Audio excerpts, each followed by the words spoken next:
Alright, ladies and gentlemen, we are here with Table Talk Thursday, episode 35. I'm your host, Harper_1, also known as David, wearing a nice, snazzy getup, and apparently my face and my hair is also chroma keyed. I'm fading into black. Anyway, with my co-host here. Raining Death 909, also known as Kenneth. Why is the black doing that? You might need to redo the chroma key. It's...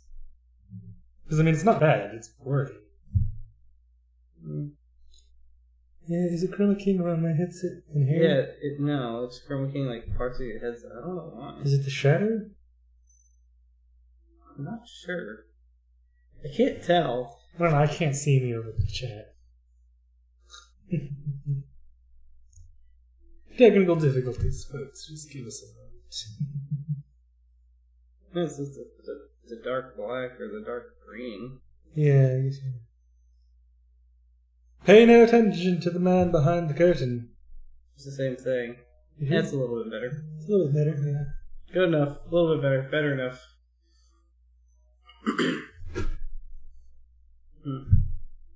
As this phone watch goes off. It is a phone watch. You can't take calls on it. Let's start off with the Australian news. Yep. So, good news for Australia today. Good news, everyone! It's a suppository. Ironically relevant. What? Yeah, I guess. God damn it. Australia Parliament approved same-sex marriage. So as we covered last week, the voters recently approved same-sex marriage in a non-binding male vote. And this has finally gone to Parliament and has been approved. Did you say non-binding male vote? It doesn't bind until they pull the skin over. Anyway. Shout out to Crispy in the 4th round reload. So, same-sex marriage will become legal in Australia after a historic bill was passed in the House of Representatives. An overwhelming majority of MPs voted to change the Marriage Act, 8 days after a similarly decisive result in the Senate. The result brings end to more than a decade of robust and often bitter debate on the issue. The legislation sailed through Parliament without amendments after Australians overwhelmingly supported the reform in a voluntary national poll. More than 100 MPs had spoken on the legislation after it was tabled in the House of Representatives. Many senators and MPs related personal stories in explaining why they supported the bill. One MP's speech ended with a marriage proposal, a first for the lower house. The bill to amend the Marriage Act was first introduced in the Senate last month, immediately after a national poll showed 61.6% of Australians favouring the change.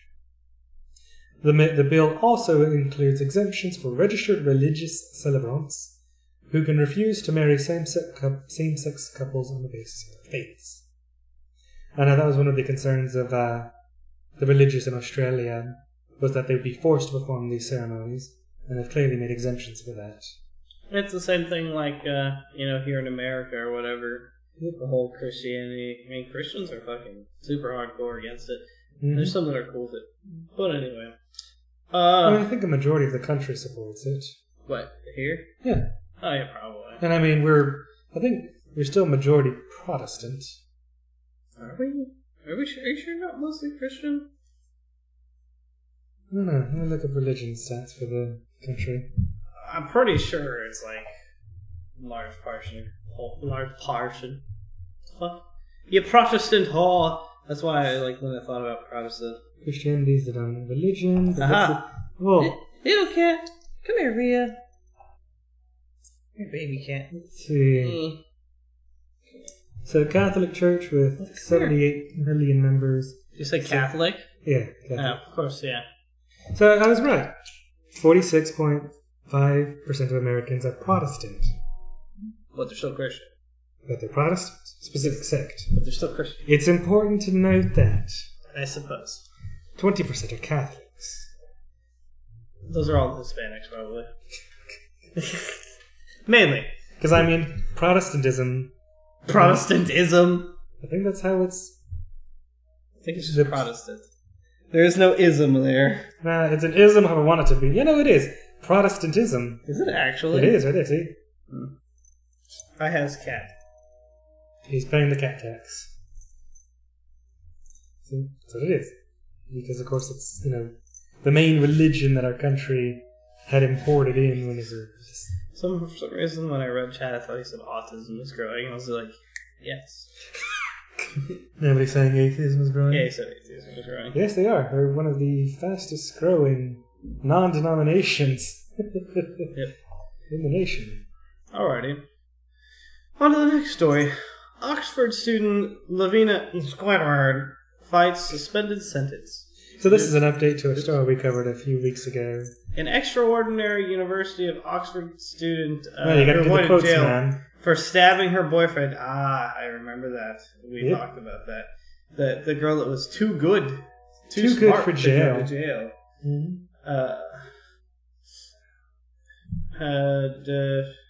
Trying to appeal against her suspended sentence. What?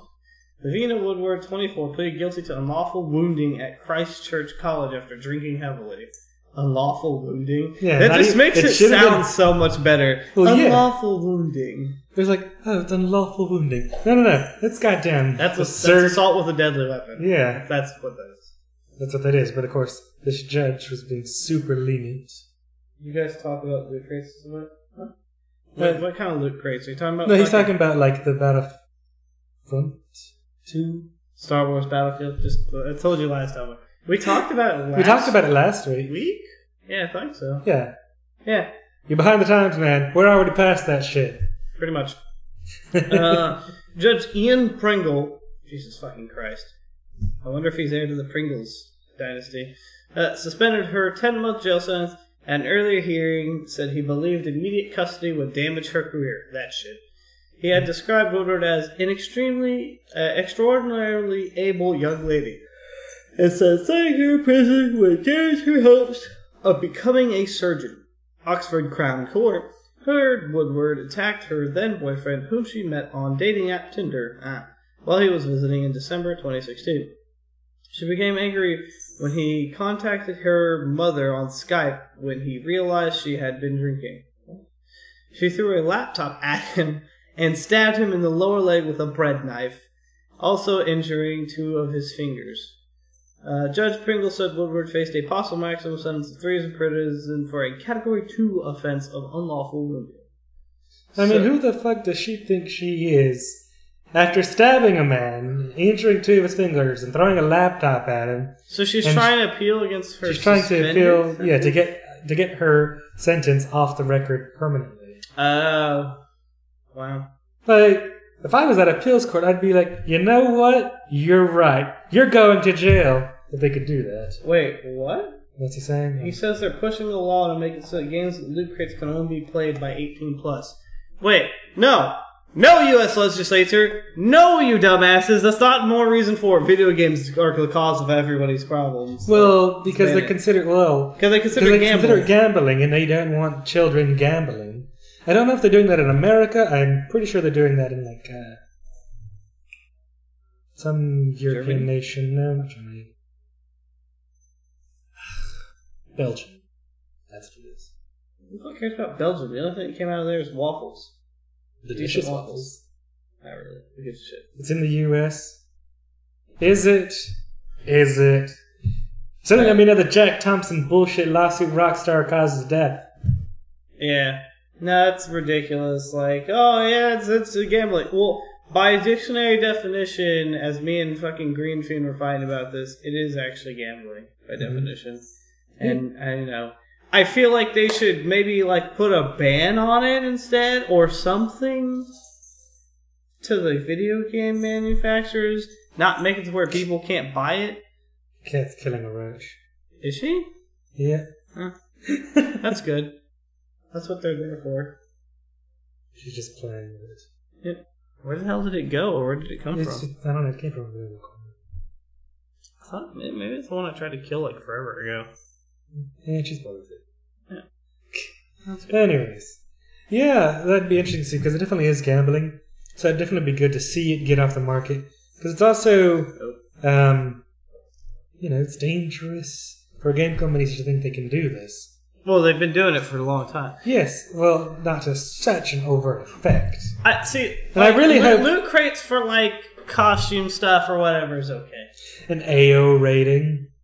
They're not going to do AO. It'd be M. AO on Battlefront 2. Why would it be AO? It would just be M. Yeah. Well, no, M17 class. But it would probably be what it is. That would be weird for it to be rated AO, and then Twitch is going to be like, we don't allow AO rated games on our platform. Yeah, which is ridiculous. Some of them. And then some of the other ones they allow. Haha, Necopara's allowed even though there's nudity and titties. And cat girls. Maybe I could find it and be like, they're not real girls, they're cat girls. It's totally cool. But yeah.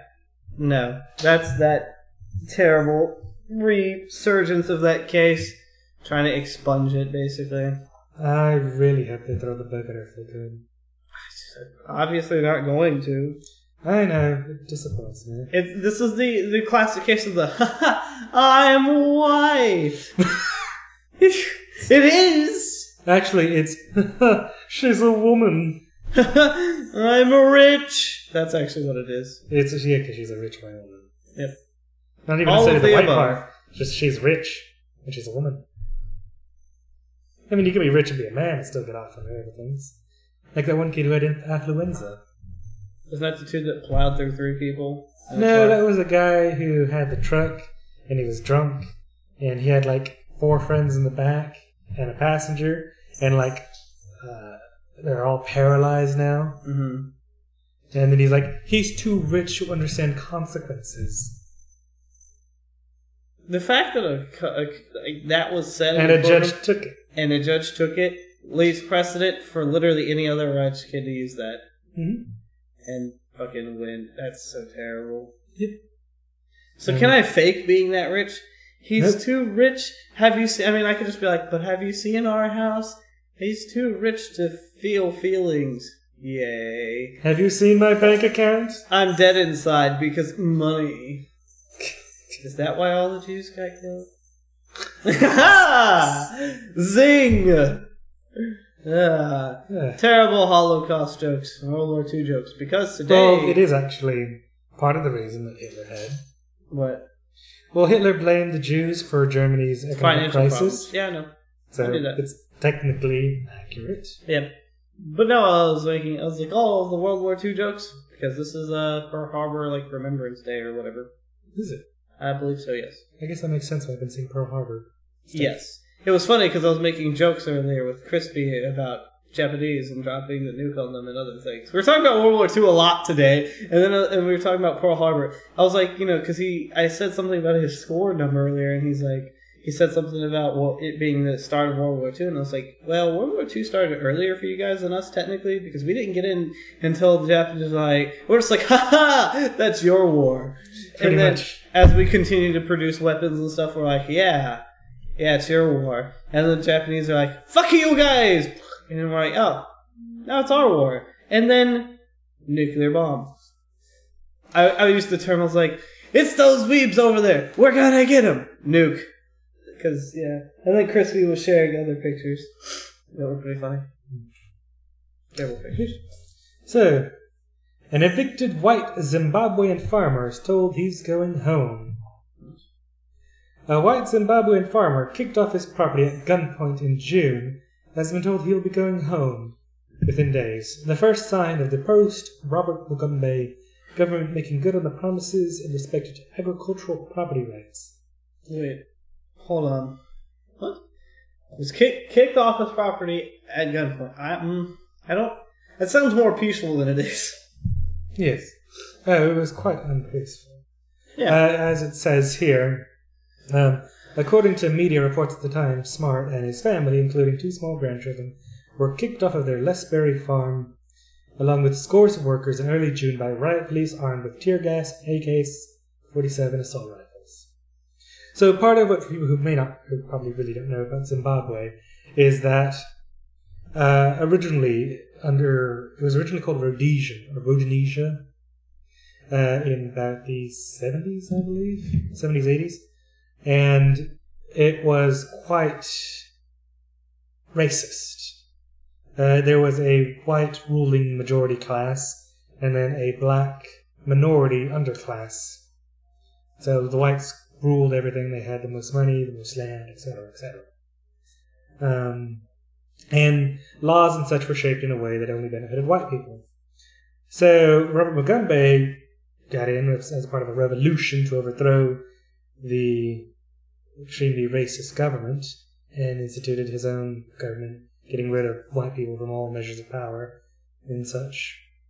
And then in the late 80s, early 90s, he said he wanted to correct the history of Zimbabwe and return the land back to its appropriate owners. Thusforth, he forcibly evicted all of the white farmland owners across Zimbabwe and distributed it to black farmers. Redistribution of whatever. Well, land, wealth. Land and wealth. Really? Weird. Yep. It's actually, and part of that is what they say contributed to Zimbabwe's massive economic decline. Part of people are saying that they're only doing this now in order to try and correct that. Of course, Mugabe, I think, was doing limited approaches for that. And now that he's out, his former vice president, now president, is instituting it. Yeah. So yes, Reuters reported in September that Minangagwa was plotting with the military liberation veterans and businessmen, including current and former white farmers, to take over from the 93-year-old Mugabe. In the latter half of his 37 years in power, Zimbabwe's economy collapsed, especially after the violent and chaotic seizure of thousands of white-owned commercial farms under the banner of post-colonial land reform. Smart said he's working with local authorities in Rousseau, who are under orders to track down looted and stolen property to allow him and his staff to bring the farm back to production. Because it's in desperate need. The countries bordering Zimbabwe were actually offering tracts of land and money to try and coerce Zimbabwean farmers to move there once they saw what was happening in Zimbabwe, because they understood that these people knew how to run a farm. And it was just good business. Interesting. This next one is also interesting and not surprising. This calls out to the Twisty in our group. Is he Swiss or Swedish? He's Swedish. Yeah. Sweat. It's funny when he yells at people in Swedish, and I don't understand a fucking word he says. He's like, he fucking shit talks his friend. He's like, fucking, and I'm like, whoa. And then he says, like, shotgun. He says, like, every fucking 5 words, like, every 5th word in English, and I'm like... I love that, because there aren't translations for it. That's true. That's why he has to say it, which is hilarious. Yeah. English, bitch. He was speaking. Sweden child migrant tests reveal mini adult... Reveal? Is it reveal? Yeah, reveal. Reveal mini adults. What? A Swedish investigation into migrants claiming asylum as children suggests that 3/4 of those tested were over the age of 18. Sweden's National Forensic Medicine Agency, what the fuck kind of agency is that, checked the age of nearly 8,000 people and found that some 6,600 were 18 or over. Child migrants are less likely to be sent back to their country of origin. Between mid-March and late October, the agency... Ratsmedical in al-Verket Medicinal carried out a total of 7,850 age assessments. Okay. The Migration Agency has so far made 5,700 decisions on the basis of those assessments.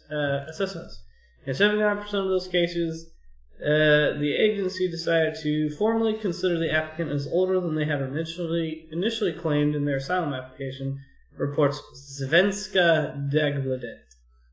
In other cases, their country of birth may not have the structures in place to record births, So it's not unusual for people not to know their exact age, says the local. More than 80,000 minors, of whom 37,000 arrived in the country without a parent or guardian, applied for asylum in Sweden in 2015 and 2016, the local reports. Now, one of the things that we know from this mass migration is that people are trying this. We have clear evidence here in Sweden, but we know they've done it in Germany, we know they've done it in all these other countries, Norway. I mean, the thing is, as a part of the EU, migrants who come in must stop at the first EU member nation they come across. By EU law. A lot of migrants are bypassing countries to get to countries like Sweden, Norway, etc., because they have better social safety nets and services. Or Germany. But we know that a lot of these people are not minors who are saying they are. You know, you can see it straight up. They'll be like, oh, there's a 23, 24, 25. And they're like, no, I'm 16. The fuck you are?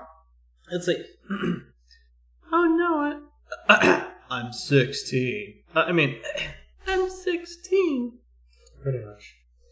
And I mean, just the fact that these countries... I'm 16 as they stroke their beard like so.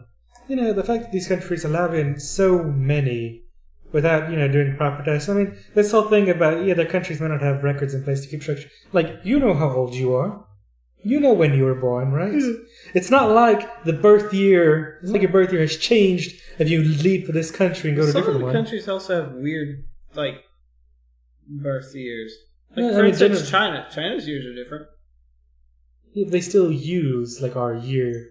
They still use our dating system. They know their age in our system, but I believe their ages are different most of the time, actually.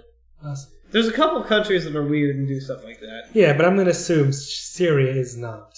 I don't know, but all these war-torn countries, medical records are lost, and a lot of kids are old that's enough what they're to know saying. how they are. Yeah. Exactly. That's what I'm saying. Is that if you're 24, 23, 20, you know that's how old you are. You know the year you were born. It's not like I'd be like, was I born in 91 or 93? What do you think I'm doing?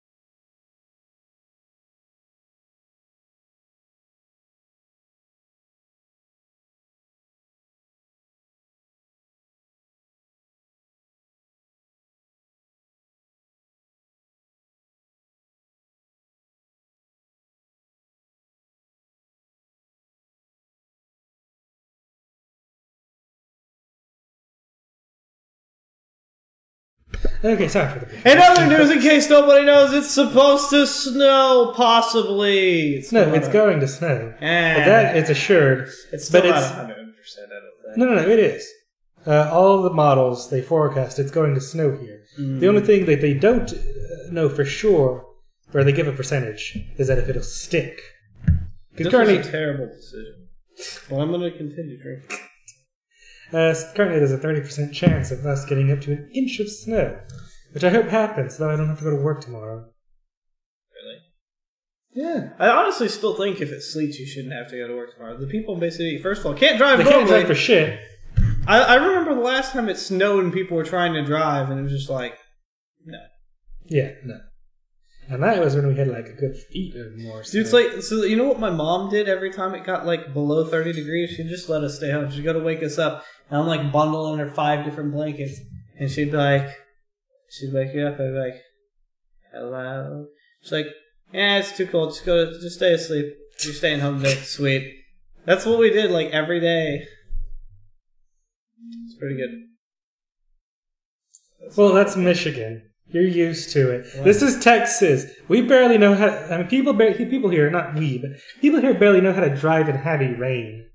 Yeah, that's true. And we get rain constantly because we're on the coast. Dude, in Austin, it tripped me out. There were people that would like it would go start just super heavy rain. I'm like driving on the freeway, and people just turn on their hazard lights and stop in the middle of the road. And I'm like, I can see perfectly fine. What's your problem? I don't know. There's been sometimes I've been caught in some rainstorms, and I can't see shit with wipers going on full blast. I mean, I just turn the wipers off, and then I'm good. What the fuck's wrong with you? I can see perfectly fine through the rain droplets. I don't know what to tell you. It's like whenever my glasses are like all gummed up with shit, I take them off. I'm like, my glasses are really dirty. But when I have them on, I can't tell. Only when they get super smudged up, like if I touch it and like there's a smudge and it blurs my vision too much, that's the only time I clean them off. Yeah. No, we don't know how to drive. Yeah. Shit. We don't have fucking we're on the tires coast. With snow with man. chains, I think you need on your tires. Yeah, you need chains and shit. My car is built for the freaking summer. Is it built for the summer? I mean, the tires are. The tires are all-weather tires, but... Well, as long as they're all-weather at the very least. See, that's one of the funny things in Texas. You can get away with running summer tires all the time. Yeah, exactly. If you got summer tires, you're fine. Yeah. You got winter tires, that's no point. If you got winter tires, your fucking tread's gonna get melted off, basically. Yeah. And then if you're like me, you get run flats that fucking don't care. I need to get some of those kind of fancy tires. Don't you have a spare tire in your car or no? I do, but I mean, it's not a spare, it's not a full spare, it's just a donut. The donut. I figured out that I actually do have, I thought I did. No, I had a donut. I thought I didn't have a jack. I found the jack finally. Oh. It was in it was in the other, in a spot on the other side of the tire that I thought I had checked, but I guess I missed it. But it's there. So, I'll tell you. Here you go. Come here. So, moving on into a universally panned move, the United States is to recognize Jerusalem as Israel's capital. What? What is Israel's capital? Tel Aviv. Why are we acknowledging Jerusalem as their capital? Did they want that? Yes, they wanted it. Oh, well then, okay. No, it's a bad thing. Why is it bad? Because I'll Christianity, explain. the Jews, everybody wants it, basically? Yes.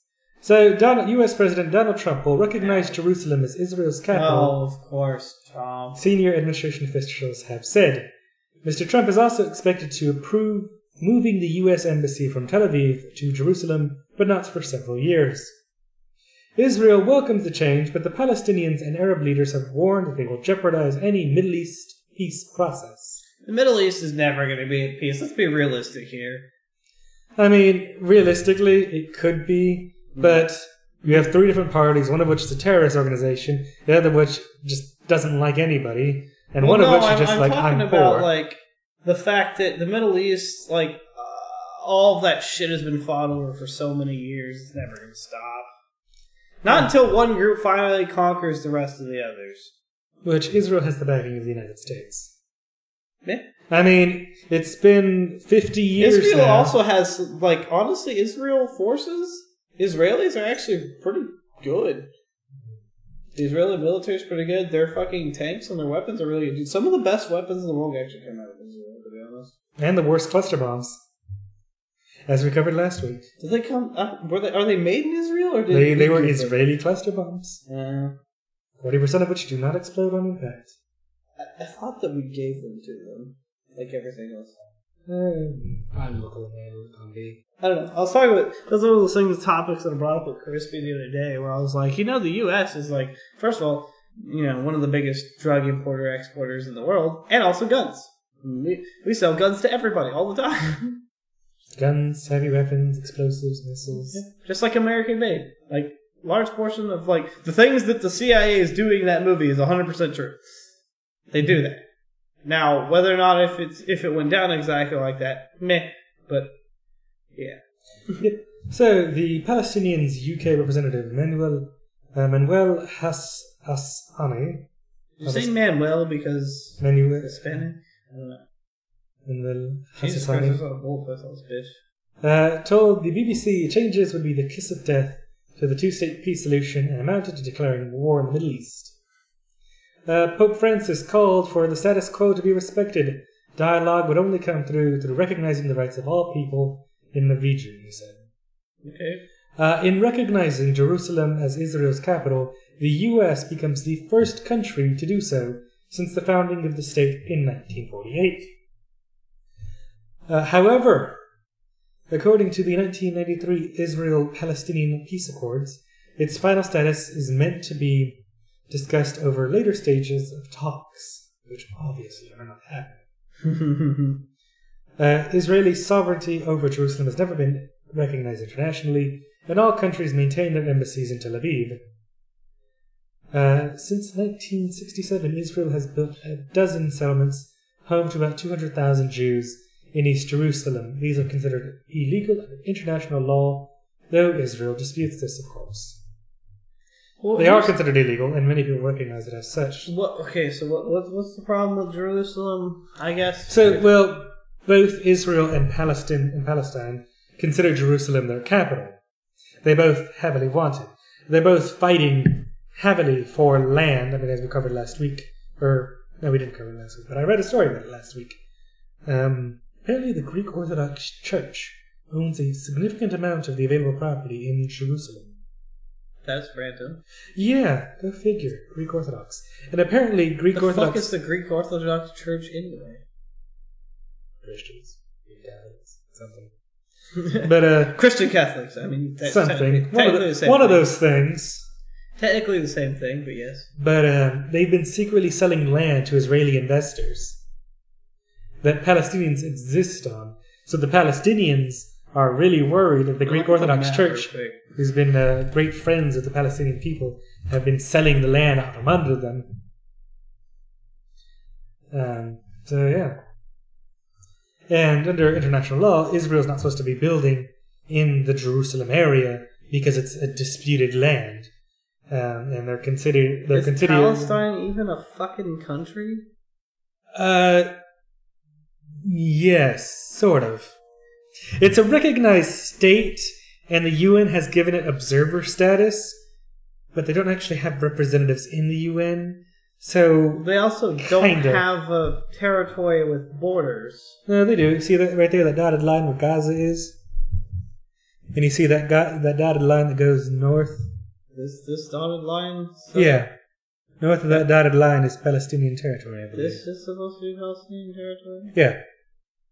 Because you see there's Tel Aviv right there, so that's all Israel. And north of that's the Palestinian Authority. This whole thing is Israel? No, it's not. See, Gaza, that's part of Palestine. That's the West Bank. That's walled off? Yeah. 1950 Armistice Agreement line? Yep. And then you see that border going north, that's also Palestine. And it ends there. How much of all this is Palestine? All of that within those borders.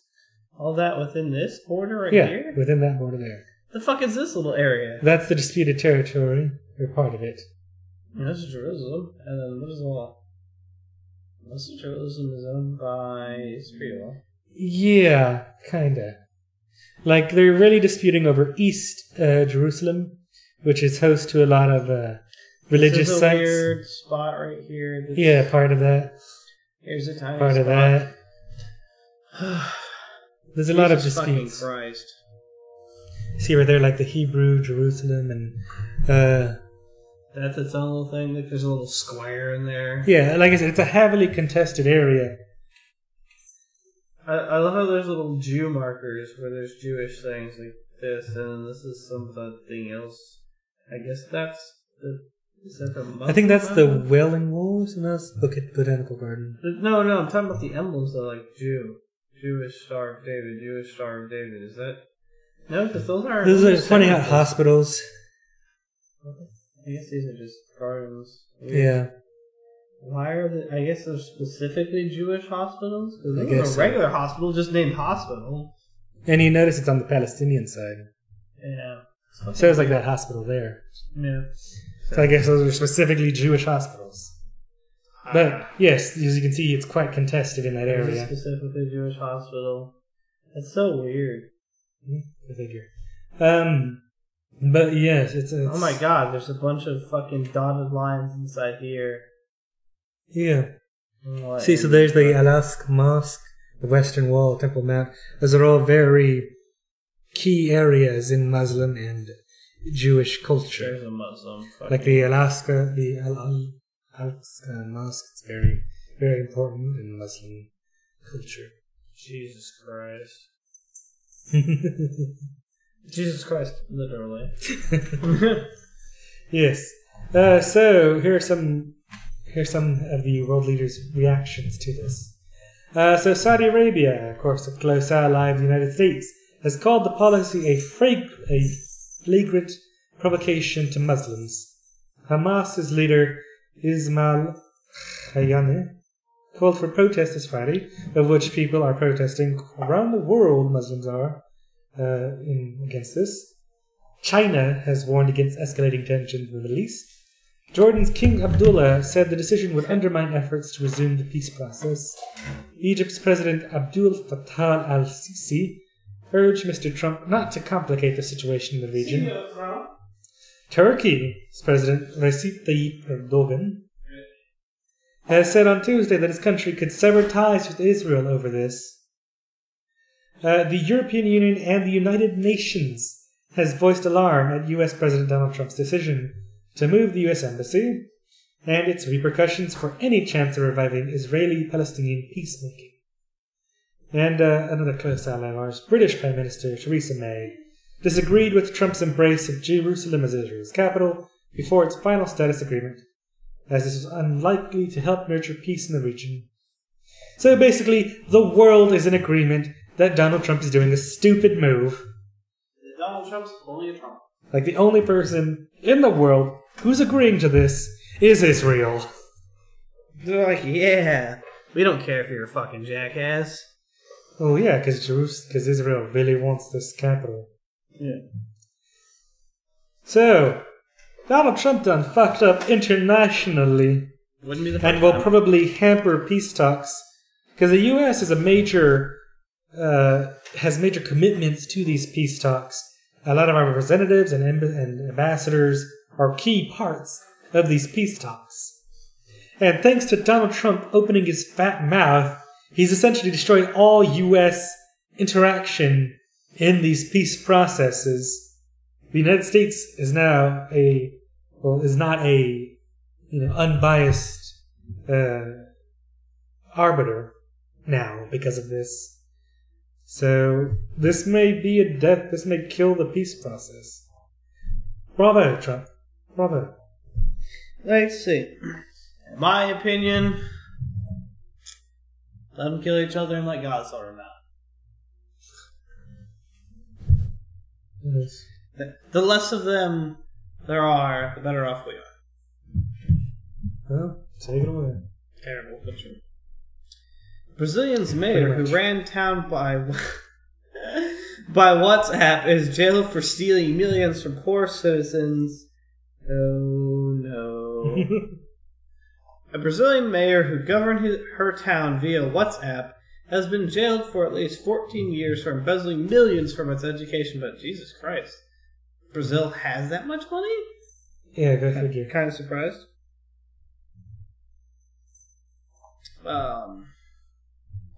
Following a 2.5... Okay. That's just people. Yes, exactly. See, he gets me. Following a 2.5-year legal battle, show the picture of her. Was sentenced it's important to see the picture to 14 years and 1 month in prison, followed by 6 years of house arrest after she was found guilty of taking 20... What the fuck is that? Is it the Brazilian currency? Yeah. $20 million, which is 4.5 million pounds from an education. I was gonna say, you gonna send me a picture of her? Just open up the link. Is it the link?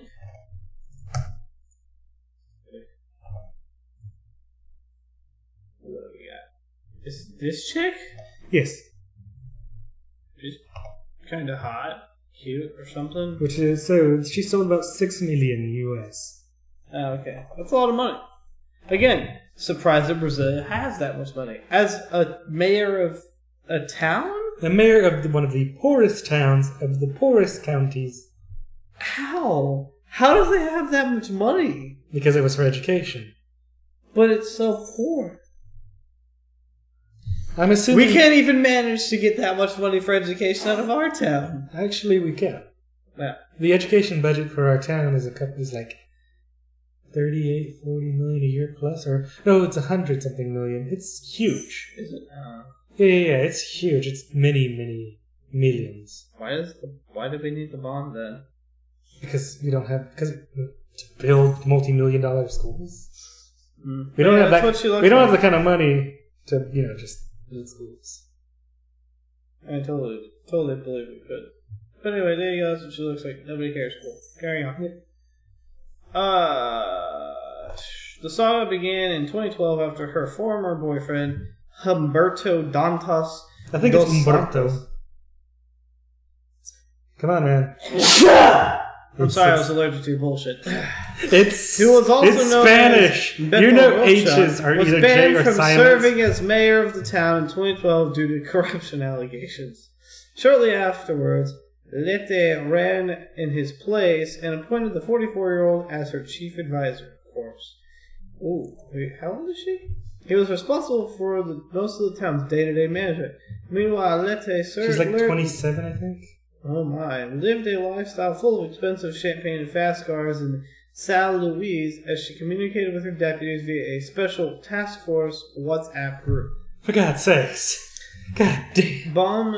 I've never seen a level of laziness and disconnectedness like this. She's like, I'm just on the beach sipping a mojito, enjoying the cabana boy fanning her, and then, this town's in trouble. Let me just send a WhatsApp message. And that's good.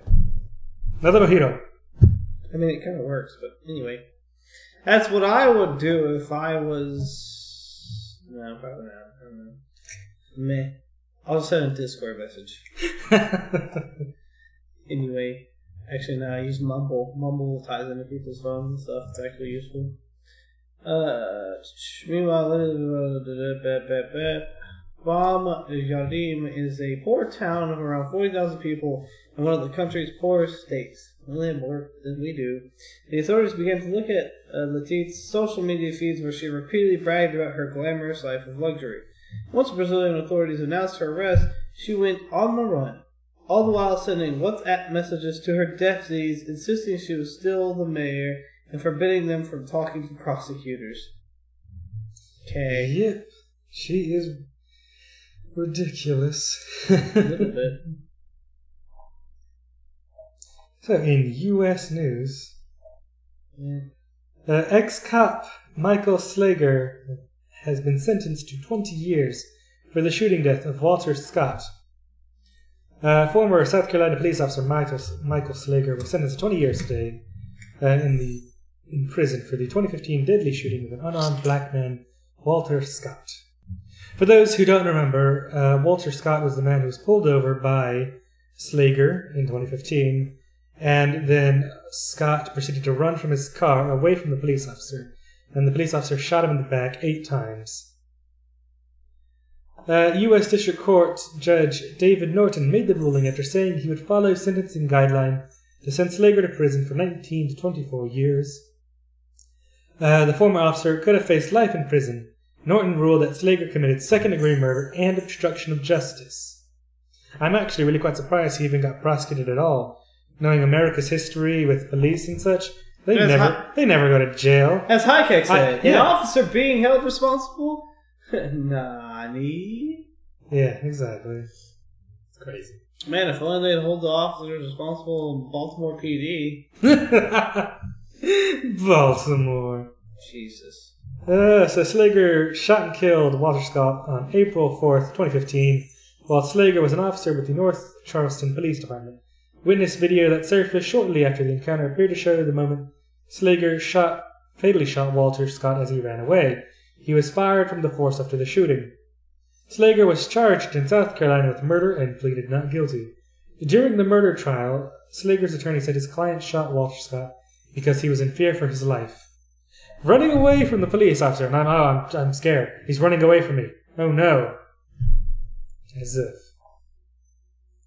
In 2016, after the case ended in a mistrial, The state retrial and federal trial were expected to take place this year, but instead in May, Slager pleaded guilty to violating Walter Scott's civil rights in federal court, ending the federal case against him and resolving the state's charges that were pending after the mistrial. I guess he was worried about getting life in prison from the federal government. But yeah, surprisingly enough, an officer, or rather not former officer, actually being prosecuted for breaking the law. Crazy. Here's something that's interesting to me. Bankrupt Toys R Us wins okay to pay $16 million in executive bonuses. Hold up. First of all, Toys R Us was bankrupt? What? Yep. That's surprising. Kind of. They're probably, being replaced by Amazon, I'm assuming. Yep, they're being killed by online shopping. Yeah. Toys R Us didn't even have that great of deals anyway, as far as I knew. Nope. Only sometimes. Toys R Us has won an approval to pay $16 million in bonuses to 17 top executives if the company hits financial targets during the holiday shopping season. While companies in bankruptcy are allowed to issue incentive bonuses, retention bonuses are not permitted. Actually, it could go up to $32 million if it goes really well. Although nobody expects it to go that well. Yep. Nobody. Which is stupid. First of all, this whole thing is stupid. This whole thing is stupid. It defies logic and wisdom. Not to mention the bankruptcy code. That a bankrupt company would now propose further multi-million-dollar bonuses for their senior leadership of a company that began the year with employee layoffs and concluded it is in the midst of holiday season in bankruptcy, she added in her filing. Apparently this Christmas, Toys R Us intends to deliver not only children their biggest smiles of the year, but insiders too. It's a bit ridiculous because Toys R Us has a duty not to its executives, but to its shareholders. I believe Toys R Us is a publicly traded company. I have no idea. You pay more attention to that shit than I do. I'm not quite sure.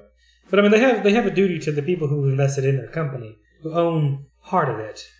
They also honestly have a duty to their employees and other people. Yes. They have to, that's the problem with this. It's like honestly, what the fuck are these executives actually doing?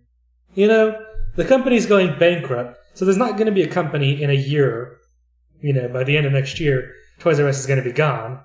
So what the fuck are these executives doing? My old company buys them out. Probably. But still, what's the point? Why do companies... What's the point of these executives? Are they needed? Probably not, no. Let's ask the old school Enron case about this. Well, that was embezzling money from rich people. Yeah. And most of a lot of the top execs walked away from it. Yeah, except for Bernie Madoff. Yeah. But that's the same thing. Yeah, we're going to pass this thing and give us more money. More money. Like, what? That's stupid. In order, customers, employees, then their shareholders. Well, actually, part of corporate knowledge is that they have a duty to their shareholders to make more money for their shareholders. Yeah. That's the ultimate goal of the business. If it's a publicly traded company, you're there to make money for your shareholders. You're not there to make money for customers or there to do make the experience out of the customers or the employees. Customers are just cash. They're not even real people. They're just employees are just numbers. They're not real people. An employee, yeah, exactly. Shareholders, those are real people. The people that matter are shareholders and top the board. Execs. Yeah, top execs. Which is exactly the point here. Because shareholders give you more money, you can milk them for more money. They also bitch at you and complain at you when you don't make enough money for everybody. Same thing with top execs. Yeah. Although top execs don't do shit. No, they just complain whenever they're off by a margin by like 0.00001. Yep. When they don't make their extra bonus of fucking millions of dollars, when they're already making $6 figures. You know what? Hire me as an executive. I'll take, $500,000. Just pay me that. I'll replace like 3-year executives. I don't care what they do. I'll just replace 3 of them. I'll save you a couple million. Here you go. I mean, that's a good deal right Hit me up, Toys R Us. We'll talk. Oh, Lord. Anyway, in its filing in favor of the bonuses, the company had argued the payments were necessary to get executives to perform at a high level during its bankruptcy. These new bonuses will be in addition to another $8.2 million in retention bonuses paid paid to some of these same executives before Toys R Us filed for bankruptcy. They would be required to return the retention payments should they quit the company within a year of receiving them. So basically, all they got to do is just stick around for a year, and they've made millions more. Yep. I mean, who wouldn't? Exactly. Bankruptcy filings this year alone include Gymboree, Payless Shoes, Which I didn't know and Payless Radio was going Shack, which recently completed its second trip through bankruptcy. Wow, Radio Shack's bankrupt too? Radio Shack is... No, Radio Shack went bankrupt years ago, but this is their second round of bankruptcy. That's depressing. Payless is bankrupt too? Yeah, I didn't know Payless was until I read the story. Yeah, I hadn't seen too many Paylesses around. I mean, the only Payless is the one we have here. So. Yeah, Payless is pretty good though. Well, I mean, like, the prices are decent. Huh? Their prices are decent. Yeah, that's like, the prices are good. That's about it. And then like for Radio Shack, that's where a lot of people went and got hobby shit. Like, you can get so much random bullshit from Radio Shack. Yeah, but they're being killed by Amazon. That's true, because you can just get shit ordered through Amazon for probably about the same price. Cheaper. I don't know. Radio Shack shit is expensive sometimes. Well, a lot of their shit, but like, no, not. I'm talking about their like circuitry stuff. All of Radio Shack circuitry, like you can get a little breadboard for like $1, and then like LED diodes for a couple pennies. You can get that from China. But you can get it from Radio Shack. Yeah. And it's like right down the road for us. True. Well, not for us. We're eating shit at this Radio Shack. Yeah. Everything's in like fucking 15-year-old packaging that's like turning orange and breaking. I should actually go ask them if they have. Yes, I've seen that shit about Suburban Express. Kind of interesting. We should cover it. The fuck is Suburban Express? Suburban Express is a bus service that services the Chicago area. And recently they put out an ad saying that riding on the bus service isn't like you're in China. Because one of their big competitors services the college of the Chicago College in Illinois. And the college has like 30-40% Chinese students, because the school, I guess, is running low on funds, so they're selling out to foreign people. Because, of course, anybody who's not literally in the goddamn city, you make shit tons of money. Hell, even in state, you make tons of money. But yeah, so they're really pushing, and they have a large Chinese student population. So this advertiser was just like, yeah, you ride on the buses, you feel like you're in China. And then everybody got outraged about it, so then they released a second apology. I find it funny, but it's fucked up. And then they released an apology that was like, are they referring to this thing? Well, he looks into that. Bankruptcies. I feel like that's fucked up. Anyway, in the retail sector are about 30% so far this year, according to bankruptcydata.com. And the number of store closings has more than tripled to about 6,700, breaking the record set during the worst and Great Recession. What is that? They're trying to stuff these people into this train car. That guy's just holding on like, you're not getting me out of there. No, like, fuck you, I'm staying. I have shit to go. Yeah, that's the thing, dude. Look at that. We're freaking... Just shove them in. Yeah. God. I can't wait to go to Japan. Oh, shit. They're like, I love how it took like 4 of them. He didn't even look like he was trying to push his way in there or anything. No, he's just like, no, you gotta do all the work. Fuck it, I ain't doing shit. What was that? Why did you find that? Highkick posted it. How did he? I didn't know he could post links. Yeah. What do you mean you didn't know he could post links? Yeah. My bot's not set up to fucking kill people's links. It was that like that originally. One of the bots I was using did that. I think the auto bot, and I was like, no. Yeah. So there was a big controversy. They put out an apology, non-apology. Let me look it up real quick because it's actually pretty interesting.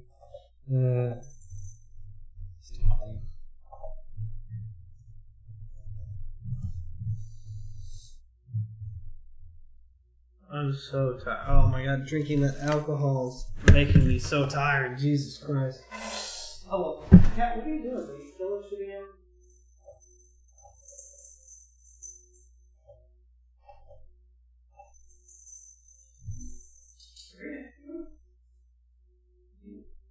Yeah, so here's their apology, which says, a little while ago we sent out an email that received some negative feedback.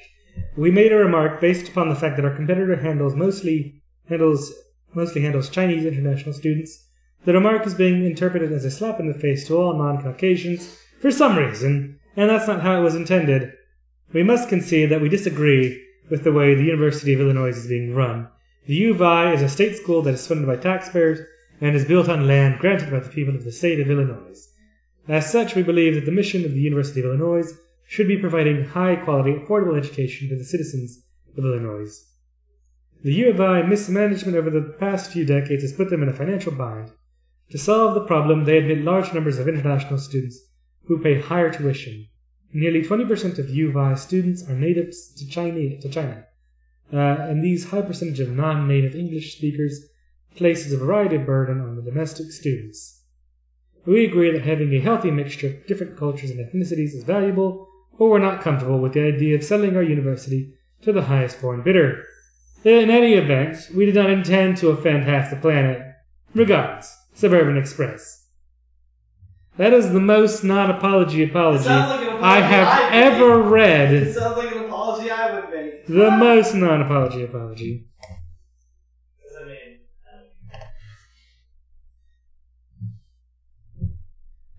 I find that apology beautiful. Moving. Yeah.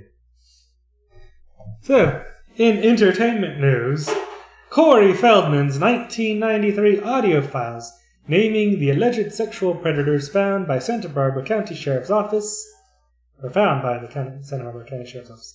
So as we've been covering, Corey Feldman's been talking about and been trying to collect $10 million to make a documentary with all his child actors from the 80s who were sexually abused by various Hollywood people. And he stated himself that in 93 he went to the police of Santa Barbara and gave them statements about what was going on and naming names. The Santa Barbara County Sheriff's Office denied those charges, but then they finally found them.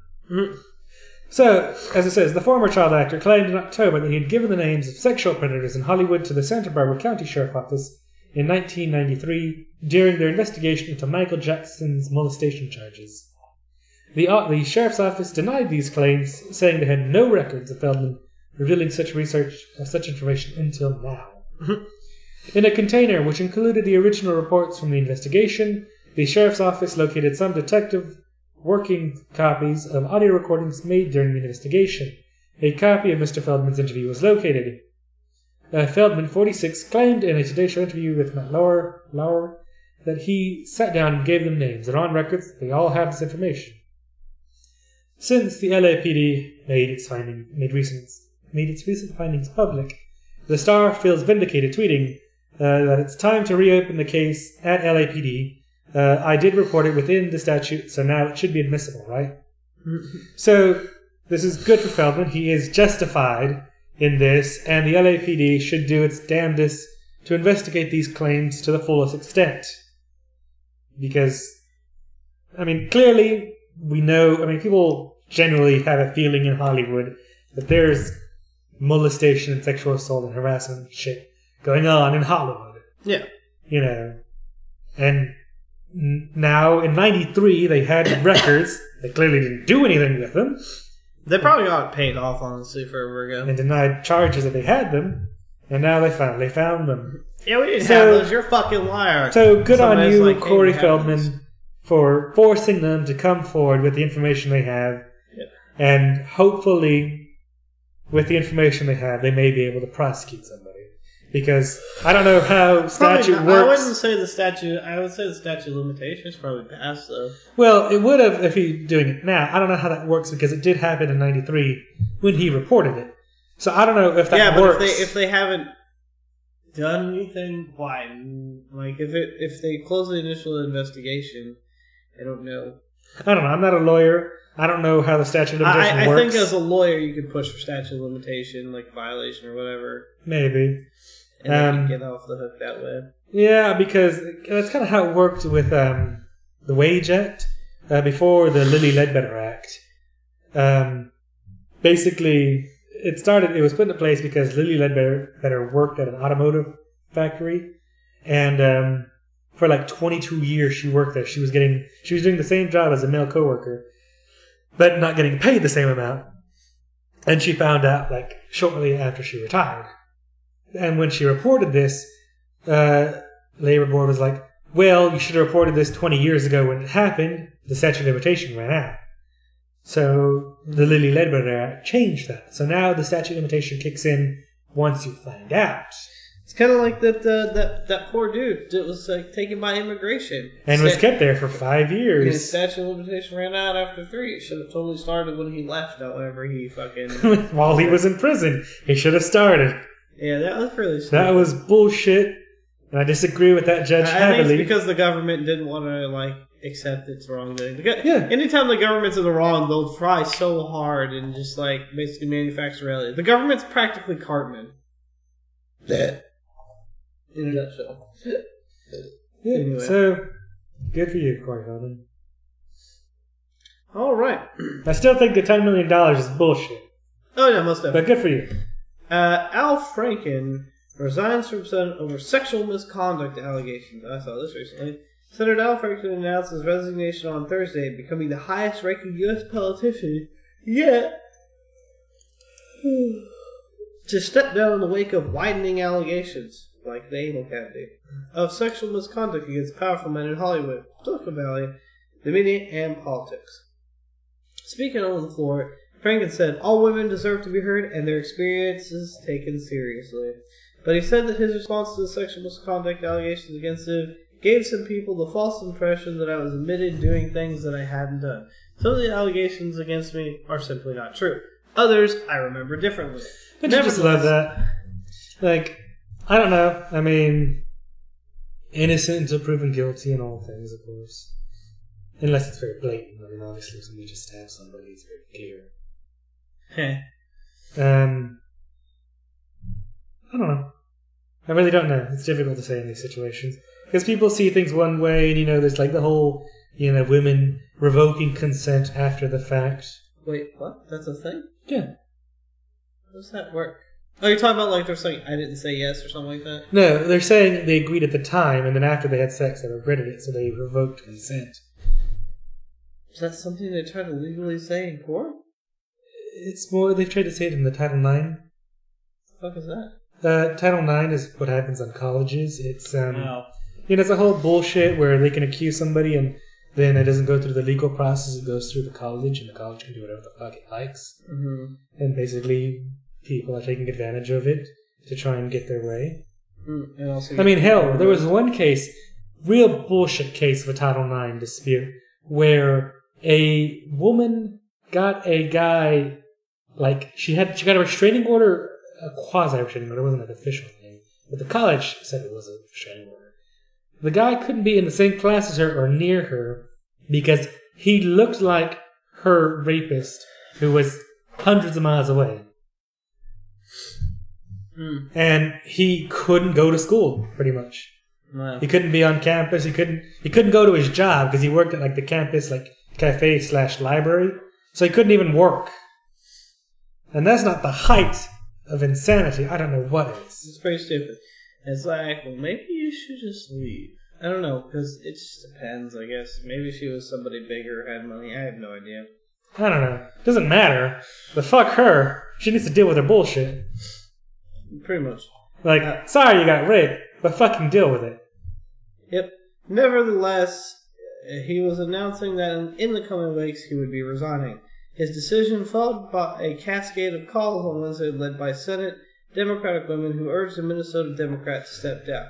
By the end of the day, the majority of the Democratic caucus, fitting words, including Minority Leader Chuck Schumer, had called on Franken to step down. Okay. In the last several weeks, Franken, 66, had been accused by more than half a dozen women of groping or trying to forcibly kiss them. The senator has apologized for his behavior and asked the Senate Ethics Committee to investigate him. Whoa, what?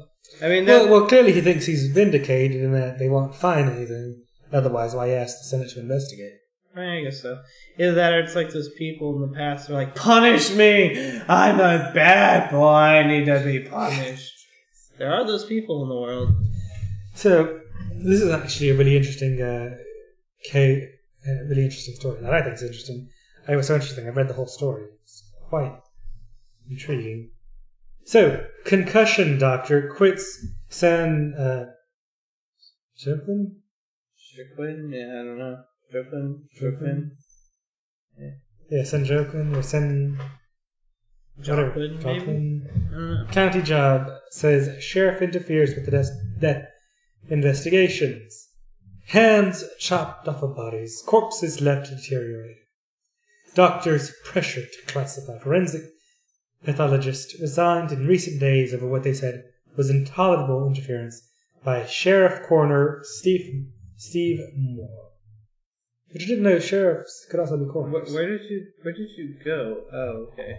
Yeah, I thought you skipped some things. Look. You said doctors pressure to classify. You missed the whole officer involved death as accidents rather than homicides part. No. Yes. You missed a whole section of I something. skipped a sentence. Oh well. Yes. I was just like, where the fuck did you go? No, my reading is off. What can I say? Doctor... Your eyes were wrong. Beautiful. Dr. Bennett Amalu Tuesday announced his resignation from the San Joaquin County's chief medical examiner. Last week, Amalu's colleague, Susan Parson, announced her resignation. Under Moore, they said the county failed to adequately investigate deaths into the Central Valley. For those who may not know, Dr. Bennett Amalu was the driving force behind the NFL's acknowledging that football causes concussions. He was the one who discovered it from his autopsies of deceased NFL players. I mean, that's kind of an obvious thing. Well, the NFL had been paying off doctors for decades to deny it. But he was the one who brought it to the forefront. That football causes concussions? Yeah. Whenever football players get hit and there are concussions, the NFL had been denying it, saying that playing the sport was safe. So yeah, but here in high school football, we knew there was concussions all the time. Yeah, and the NFL knew too, but they'd been paying doctors and officials to deny it for years. How do you do that? That's ridiculous. You just do. How do people not understand that that's a thing? Because people are stupid and easily swayed. He actually had a movie written about him that was Will Smith played him. But yeah, so he's a well-recognized person in his field and quite noted. So this isn't some small-time person that this sheriff is playing with. I didn't know shit about this guy, but yeah, what he said. Yes. So the pair publicly released more than 100 pages of memos this week detailing their allegations in addition to sending them to the San Joaquin, I know I'm not saying that right, but San Joaquin County Board of Supervisors and the County District Attorney in a push for a broader investigation. The sheriff does whatever he feels like doing as the coroner in total disregard of bioethics, standards of practice of medicine, and the generally accepted principles of medicine, Amalu wrote in a memo dated August 22nd. The sheriff is interfering with doctors' abilities to do their job, and he's trying to influence their decisions, said Patricia Hernandez, the union representative for Amalu and Parson, who declined to be interviewed. I would call it rogue mismanagement. Amalu acknowledges the sheriff on multiple occasions asked him to change his findings on the manner of death in officer-involved cases, including 3 officer-involved deaths before 2016. Before I began my documentation in May 2017, I observed long before this that the sheriff was using his political office as the coroner to influence the death investigations of persons who died while in custody or during arrest by the police. Amalu wrote that the information was intentionally withheld from me by the sheriff in order to mislead me from determining that the case was a homicide. In another case, the officer called me into his office and told me that he wanted to make it an accident since officers were involved. I told him that he may have died from trauma he suffered from the fist fight involving other citizens who were not police officers. He said that I should amend my report and state that he died from the civilians and not the police officers. I told him I could not do it. First, it was unethical and wrong. So what he's referring to is a case where a man with schizophrenia was having issues. So his family called the police. The man then ran off and broke into a residence facility and boarded himself in a bathroom with a couple of people. The police got to him and then proceeded to beat him down brutally with fists, the butt of a gun, and the police batons until he stopped moving. He was killed, of course, by the police. So the sheriff clearly didn't want his officers looking bad, and they tried to have him change it. In another case, the sheriff had him cut off the hands of the deceased to send their hands off to a forensic investigator to find out who they were, even though they'd already gotten clear acknowledgement from neighbors and family members of who this person that was dead was. And many ethicists, forensic pathologists, and other things were like, you could just take their fingerprints from their hand. You don't have to cut their hand off and send it off. So clearly the sheriff as a coroner is doing whatever he wants to make himself look good. So I hope this sheriff gets prosecuted within the full extent of the law. Yep. VW... VW executive sentenced to 7 years in prison for diesel roll. Fuck. A Volkswagen AG compliance executive who pleaded guilty in the U.S. for his role in the company's $30 billion emissions cheating scandal was sentenced to 7 years in prison. Who them, that EPA, boy, and fraud. I only have myself to blame, Schmidt said before U.S. District Judge Sean Cox handed down the sentence. He admitted that he tried to conceal VW's cheating. I accept the punishment. No, it's honor, good. Cox sentenced Schmidt to 60 months for the first count, and 24 months for the second count, to run consecutively. Schmidt was fined $400,000. Schmidt knew VW's vehicles were compliant with U.S. emission standards. Cox told the defendant. Volkswagen has already incurred about $30 billion in costs following its September 2015 admission that it outfitted about 11 million diesel cars worldwide with a defeat device. Embedded software allowed the vehicles to recognize when they were being tested in laboratory conditions and to reduce emissions to meet acceptable levels, which is cheeky and cheating. I need some of that code. And anyway, VW's costs so far include settlements of government and customer lawsuits. Well, yeah, because they sold them a vehicle that wasn't accurate to specs and was illegal. So clearly they're owed money. I guess. Buybacks and retrofits of affected vehicles and the criminal plea. They're doing retrofits, so I assume that they're changing things to make them within the law. So why did they just do that? Something onto the exhaust. So why didn't they just do that? Probably because I don't know. They would have saved themselves. I thought European fucking emissions laws are more stringent than our U.S. laws. Anyway. They are in certain countries. So interestingly enough, Germany does not have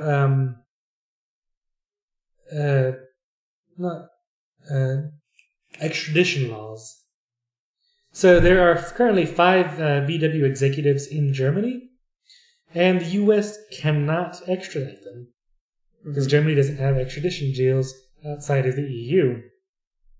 We can, if we currently get an international warrant for their arrest, but we do not currently have one. Interesting. So that's actually pretty interesting. So they basically, as long as they're in Germany, they're fine. Once they step foot out of Germany, they're subject to whatever nation they step foot into. So basically, they can never leave Germany. At least until they go to the Winchester, have a pint, and then they wait for it to all blow over. Oh no, they're going to be on the watch forever. No, probably not. I mean, they're going to put it out with Scotland Yard and Interpol shit. Well, if it goes to Interpol, it's international. It's international in the EU. Yeah.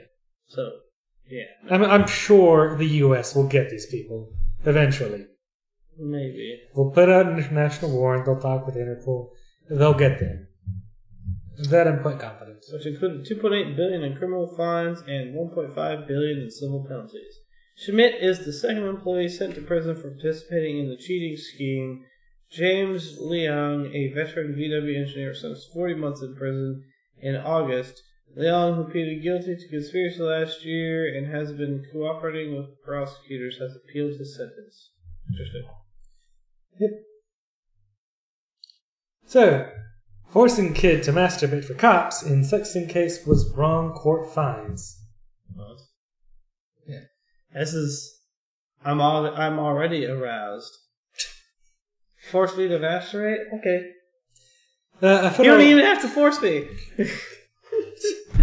A federal appeals court ruled Tuesday in favor of a Virginia man who, as a teen, was once ordered by a lower court to be photographed while masturbating in the presence of armed police officers. Whatever judge approved that. What? Excuse me? Yeah. That sounds like some sort of weird kink. Probably. The warrant was ostensibly part of an ongoing sexting investigation into then-teen Trey Sims, who had exchanged explicit messages with his then 15-year-old girlfriend. Her mother reported the incidents to the Manassas City Police Department in January of 2014. Eventually, the detective assigned to the case, David Abbott, obtained a signed warrant to take photographs of Sims' naked body, including the suspect's erect penis, so that he could compare them to Sims' explicit messages. Oh, well, that makes a little bit What kind of a judge would sign such a thing? Well, it's like... For a minor. Take a picture of his dick and then compare it to the dick pic he sent. That makes sense. That's the only thing you're going to do. They could have just, forced the kid to go to a medical examiner and, have the medical examiner take the picture. But at no point should a picture be necessary. Well, maybe not a picture, but maybe should have shown the medical examiner the picture of his dick and then, whatever. I don't think any of this is necessary. I mean, well, if there's a dick picture, it's illegal and it's a problem. It's already illegal. I can already tell you, with the way laws work, when you're under the age of 17, it's illegal. It's 18 generally. In where? No, it's just generally 18. If you're under the age of 18, even 17-year-olds can be prosecuted. Yeah. Yeah. But what's funny is, even having a picture of yourself on your phone... even having a picture of yourself, if you're under 18, is technically child pornography, and you can be prosecuted for that for yourself. Which is kind of funny. It's freaking stupid. Yeah. But possible. But yeah, no, I mean, the fact that they were issued a warrant for this, to get this... I'm more concerned of the judge who would sign that warrant. I mean, I guess you could have just... because he could have deleted the picture on his phone. Honestly, somebody has to be given, a thing. He has to be sent somewhere, but to somebody who could, compare, honestly. I don't think a comparison would have been necessary at all, because, I mean, clearly the pictures were found, and clearly it referred back to a phone number. So, unless he changed his phone number, it's pretty clear what happened. Unless he was using, Snapchat or something. Maybe. That's the only thing I could think of. I have no idea. I don't know. With this bizarre effort unsuccessfully attempted, Abbott then obtained a second warrant authorizing police to escort Sims to a hospital for an erection-inducing injection. This injection ultimately never took place after a massive public outcry. Rightfully so. Abbott committed suicide in December of 2015 when officers came to arrest him on separate charges relating to pedophilia. Oh. So clearly this officer was a pedophile who wanted to get some close-up time with a teenager. Mm. Yep. In a 2-to-1 majority opinion, which, honestly, that one judge, what the fuck's wrong with you? The U.S. Fourth Circuit Court of Appeals found Tuesday that the initial warrant against Sims was an obvious unconstitutional violation. So clearly that means they need to go after the judge who approved it. The Fourth Circuit ruled that Sims' lawsuit against the estate of the now-deceased officer who led the sexting investigation, David Abbott, could move forward. We cannot perceive any circumstance that would justify a police search requiring an individual to masturbate in the presence of others. Yeah. Masturbating is stupid. But like being comparing forced the penis or whatever is different. Doing something like that makes sense. Masturbating in front of a bunch of people specifically is kind of weird. Actually, no, it isn't kind of weird. No, that's definitely very weird. Yeah. Like being forced to masturbate in front of police officers. Yeah. You can have sex at 16, but pics get out, you'll get arrested. No. Depends on what state you're in. So no. No, it will get you arrested in all the states. No. I'm talking about where he's saying you can have sex as long as you don't take pictures. Yeah. I was like, well, no. Yeah. Well. No. No. It counts. You really can't. It counts still. Even if you have sex when you're below the age, it's still like you're both. It's statutory rape. But you're both committing statutory rape to each other. Basically, is how it works. Although if you're a guy, you're most likely. We talked about this at school. Like I think I asked these questions because there was a police officer and stuff that came and like talked to us about sex and stuff like that. I think at some point, and I was like, "What if you're both underage?" Well, that's legal for both of you. What? Yep. Yeah, it doesn't make much sense, and it doesn't matter that the age of consent is 16. If the parent found out, because this has happened in many states, and that's part of what they call part of what gave rise to the Romeo and Juliet laws, was that you'd have a person who was like 17, the other person would be 16 or something, or vice versa, or the same age even, and one of the parents would find out, usually the girl's parent would find out, and they would go to the police and they would say it's statutory rape. Even if both parties consented, and they both say they consented, it doesn't matter, because they're both under the age of 18. So the parent would supersede it and get the guy prosecuted for statutory rape. Which then he'd go on the sex offenders registry and have his life ruined. Yep. It also happened in cases where, like, say both teens are 17, and like the guy turns 18, and like they're still both in school. The guy will then be prosecuted for statutory rape, even if the age of consent is 16 in that state. Mm-hmm. It doesn't make any sense whatsoever, and none of the guys ever win in those cases. Yeah. Well, as high kick says, wonder if any guys try to countersue that. It doesn't matter. They don't win. You won't win. As a guy in the U.S. As a guy in the justice system. Yeah. As a guy in the justice system, being it has accused to do of with statutory rape, or rape, you lose automatically. Pretty much. It's that automatic L. But that's why they devised Romeo and Juliet laws. So that way this would stop happening.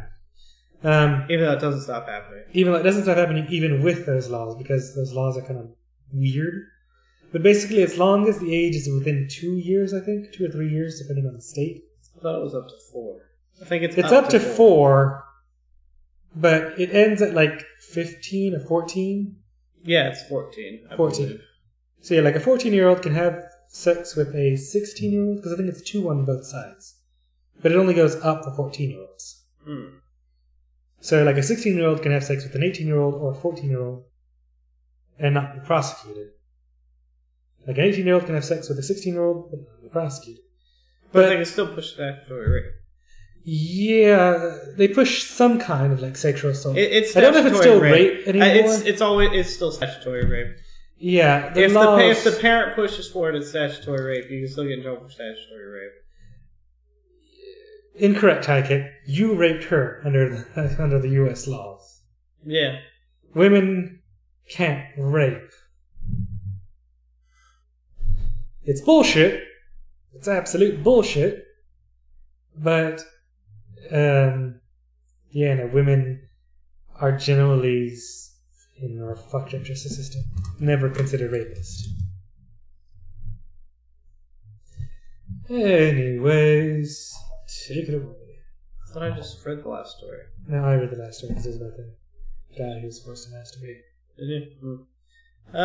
Getty Center, Johnny Cash home threatened by ring of fire in California. Aha! The fucking puns! Fuck off. Anyway, 2 tourist attractions now being threatened by continued wildfires in California. The Associated Press reports a new blaze erupted near Los Angeles in the Ventura, California area early Wednesday. I saw those pictures and the videos on Facebook. They were pretty badass. More than 125 firefighters and helicopters dropped water here on the scene of the 405 freeway near the Getty Center, an art complex that draws nearly 2 million visitors annually Officials for the J. Paul Getty Museum said air filtration systems are protecting the galleries from smoke, but the museum is closed to the public. I kind of wonder, I assume... Block! Show pictures of destruction. They're on the link. God damn it. Stop telling people about the behind the scenes. I love reading it. Oh, I do that on purpose because it's funny. Let's see what we got here. Yeah, this is the video. So here, so you're going to click on the thing. I know. I'm just going to scroll through real quick. So okay, I just want to say, what's the video? It's the same video. Yeah, show the people. I'm looking first. Jesus Christ. Okay. And then we've got so we can see some of the destruction. Just look at that. That looks cool as fuck, personally. That looks scary. I think you're just driving along the highway, and then, an entire fucking hillside that you're driving next to is on fire on the freeway. I like you don't drive like next to that. I like death and destruction and ultraviolet, so this is kind of cool to me. I just want to set the world on fire. I just want to light a flame in your heart. I don't know about all that, but yeah. Fire. God damn. I mean, the further down, there's it looks pretty cool. It's interesting as people drive by it. They closed it like right after this, basically. Oh, there we go. Remember, kids, fucking taking pictures while you're driving is a terrible idea. But everybody's doing it. Yeah, I know. Well, when you have something like that, it's kind of hard to not take pictures. Just do like Space reminds me of Sheep Pie, that shit-eating grin. Craig. Hey, he's got a nice... Los Angeles near Getty Center looks like Mordor right now. Yeah, pretty much. Yeah. That's pretty cool. Yeah, so right now, like Ventura... Oops, smoke. Wait, the Hollywood sign's on fire? No, it's just behind it. I was about to say. It's like, shit, somebody needs to put that out. Skewer ball fire. So it might burn. Hollyweed burned. Yeah. Alright, so just endless amounts of shit. Cool, don't care. Yeah, no, I mean, look at that picture. That's pretty cool. Oh, it's an Asian man. That's pretty cool looking. This is insane. It's fucking sparks. It is a cool picture, everywhere. But it's an insane picture. And also, that building's going to be caught on fire. This guy's pretty fucking crazy for going this close and taking pictures. He's insane. You know, so here's the other thing I was thinking about, because I know since I've driven past like wildfires like this before, it's fucking hot. Anywhere, not even, you don't even have to be close to it. Like, as close as those people were driving next to it, you feel it. You feel the fire. Yeah. It's fucking hot in those things when that shit happens. The only reason I know is because, like, I used to drive, between Austin and shit whenever fucking Bastrop was on fire. And I was like, that's interesting. I've done it before. It's not too bad. The only thing that's annoying is driving through grass fires because it's mostly smoke. Yeah, there's another picture down there that's really crazy. Is there? Yeah, it keeps going. I think it's close to there. No, that one's an interesting photo too. But those poor people's house is going to be destroyed. That one? No, but I mean, you can see the great firefighters in California trying to... those are homeowners. I was going to say, those people with fucking, like, garden hoses. Yeah, go away, fire! Yeah, I don't think you're going to win. Also, I'm surprised the water is still working. Around. That just looks like a terrible idea. Yeah. Is that their fucking, like, umbrella on fire? Maybe. What is this? Yeah, it looks like some, like, big patio umbrella. Honestly, folks, you're not going to be able to do much. Just get out while you can. For God's sakes, people. Like, a goddamn garden hose will not save shit. It'll help, like, because what they're doing is they're soaking their house. Yeah. It'll help keeping their house. It'll delay the inevitable. Yeah. With a fire that large. That's true. They're not going to be able to do much, unfortunately, for them. No, that's interesting. I mean, just look at that. Fucking gigantic, just burning cars. Because of the... It's like the apocalypse scenario. That was pretty cool and scary. Like California, I don't know how to help you. Just burn everything to the ground. Just raise it all so there's nothing left that could be burned, and start anew. I don't know. Like, shit's fucked up. The Los Angeles Times reports a ring of fire also formed around the hillside house where Ring of Fire singer Johnny Cash once lived. As of Tuesday night, it was unclear whether the home was still standing. According to the Times, the new fires covered as much as 50 acres by 6:20 a.m. Pacific time. Los Angeles fire officials say 25 miles per hour winds can make it spread. Which the winds have kicked in, and it is spreading. Yep. Mayor Eric Garcetti said the gusty winds expected to last most of the week had created a dangerous situation and urged more than 150,000 people under mandatory evacuation orders to leave their homes before it's too late. Which is true. Yep. So, in an update to a story that we haven't covered, but people have been hearing about on the news and online, Ontario police find, tackle, and arrest teen accused of throwing kitten in a video. Apparently, Shadow's here. Apparently, there's a lot of people in the Mixer land saying random things. There's random dudes that guessing are lovers of football. I see Broncos and Raiders, and then Hot Golfer 23. Who's inconsiderate? We are? Or they are? I don't know. But see, I'm talking. Hello, everybody. Also, I'm mad because they're making a game on GGO. Gun Gale Online. Huh. I saw something about that like a minute ago on Crunchyroll or whatever. But this isn't the anime show. This is the news show, Shadow. Oh, and apparently we do anime or High-Kicks doing anime things. I guess. Yeah, whatever. Anyways. You should see it in our Discord. You're part of it, I think. It's like what? Discord exclamation mark? Is it? Is the command? It's exclamation mark SEG Discord for the Speakeasy Gaming Discord. Did I fix that? I don't even fix that. We'll find it. Yeah. Anyways, so Ontario police say they have arrested the 16-year-old boy who is accused of throwing a kitten high into the air, as shown in a video that went viral over the weekend. Somebody threw a cat? Where's my cat? Cat somewhere. Yes, there's a video of this kid on like Instagram or Vine or something, and he threw a cat high up into the air and it landed in the middle of the street and broke like, two of its front Bronco legs. suck, not a fan. Don't assume. I just saw Raiders and Bronco, man. That's it. Like, I didn't know. I mean, you have it in your name, so it's kind of like... I only thought because the name is Raiders and then like all caps, and yours is Bronco, and set up similarly, so it's alright. I don't care about football one way or the other. I don't care about sports at all, so personally I know nothing in... But the Broncos do suck. They are a terrible team. Are they? I think they're normally pretty poorly ranked. Memory serves. I don't know, I only look at football teams when I'm playing betting pools. What?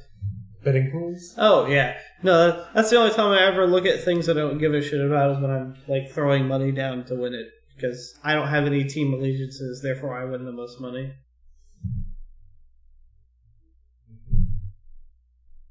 Mm-hmm. So, officers spotted the suspect near 7th Street and Berlin Avenue in Upland at about 1:45 p.m. on Monday, but the boy ran but was quickly tackled and taken into custody. Ontario Police Sergeant Jeff Higby wrote in a news release. Police were notified early Saturday of a video depicting a male throwing a white cat, football style, down a driveway and into the middle of a street. Ontario Police were able to identify the suspect Saturday afternoon and also located the cat's owner. The kitten named Spot was suffering from a broken leg, fractured leg, and internal injuries, according to the release from the Inland Valley Humane Society and SPCA, and will remain under emergency care until full recovery is made. Yeah, apparently the internet was getting super pissed off. I bet. I bought my robe from fucking Walmart like a couple of years ago. Oh, it's so warm right now, it's fucking cold. It's nice in here. It's fucking 65 degrees. I love it. I don't. I just turned on the heater so that I don't die tonight. Are you kidding me? Well, I turned off my AC. Although it was going most of the day. Yeah. At like 60. Still wasn't cold enough in there. It's so nice. Just going and laying down, and the bed is frozen solid, and then you just sink into it. What the fuck is wrong with you? Well, I have a memory foam mattress, so when it gets cold, it like freezes up. Is that actually how that works? Hmm? No. Yeah. So what I'm hearing is that I need you're a perfect candidate for Cryogenic sleep. There we go. We'll freeze you. Anyways. That's cool. Did you quit the accent? Not happening, bub. What? Tell the big guy with his accent. Ha! You're the big guy. Ha! Uncle Tino. That's his accent. He's fucking weird. It's what it Just is. deal with it. Or you know what? Don't. I don't care. There you go. You know, Brandon, internet person. Nice of you to join us. Appreciate it. But don't care. What's Shadow saying to me? Hi, Shadow. Yes. I'm dying over here. My Yes. brain derped really hard there. Yes. Roll it. Anyway, well, what? What do you want? Next Oh, story. the next thing. Ah, yes. Let me change the topic over here to tech news. I didn't even know we had a tech news section. But yeah, it's so nice getting that memory foam, and then just as you warm it up, you just sink down into it, and it like perfectly shapes to your body. Isn't that what memory foam does normally? Yes. But it's just nice to feel it in real time. Because like when You it's... can feel it! Oh my god. No, it's different. It's a different thing, because it's like around you, it's still nice and cold. I like sleeping in cold environments, what can I say? You know, Cryogenic sleep. Yep, there you go. We're just gonna turn you I keep shit like 60. It's 45 here while I trade. Oh, I didn't say it was 45 degrees outside. I said it was 65 inside, is what the thermostat says. But the thermostat's a fucking liar. It's colder than that. But outside, I don't know. Is it supposed to get down to 20? No, I don't know. It's supposed to get cold. Yeah, how cold is it supposed to be tonight? Low 30s. There you go. Below freezing. Yeah. Probably. Well, upper atmosphere below freezing. Oh, it's 45 in my house. Oh, well. Good in. That is too cold. Get a heater. Yes. Ransomware slows North Carolina county government to a crawl. Ha! I find this hilarious because I know how shitty governments are, and they're stupid, old computers and stuff. I just find it hilarious. A cyber attack slowed county government to a crawl Wednesday in North Carolina's most populous metro area as deputies processed jail inmates by hand. The tax office turned away electronic payments, and building code inspectors switched to paper records. Data was frozen on dozens of Mecklenburg County servers after one of its employees opened an email attachment carrying malicious software earlier this week. Goddamn people clicking on attachments. When will they learn? County manager Dena Diorio, what in the hell, said late Wednesday that the country will not pay the $23,000 demand by the hacker believed to be in the Ukraine or Iran. Diorio said it would have taken days to restore the county's computer system, even if officials paid off the person controlling the ransomware, so the decision was significantly within the time frame. Which they're not wrong. The county more than 1 million residents includes Charlotte, but the city government appears not to have been compromised by the attack. Diorio said the county computers began to suffer Monday from the attack, which was publicly revealed the next day. A forensic examination says 48 of the county's 500 servers were affected. Well, that's not bad, I guess. I mean, it's still pretty bad, but it's not bad at the same time. The compromised servers have been quarantined, and even potential healthy parts of the system were shut down to avoid spreading the malicious program, said Keith Gregg, the county's chief information officer. Without getting the compromised servers unlocked, the county will have to rebuild significant parts of their system. What? I mean, they have 500 servers. They should have had a fucking decent backup system. Well, they do have backups, but that's crazy. 500 servers. I don't know what county has that many servers. Our county's probably got fucking a toaster and a potato for servers. Fuck. Oh, man. I hate about that. And you know, all of those servers are probably well out of date. Oh, yeah. Have you seen most of the computers in there? Have you been in the fucking tax office? Thank you for the bits, Shadow. 105. Yeah, someone on Mixer doesn't like your accent. See, that's what I'm saying. So does it have PvP? That sounds interesting. You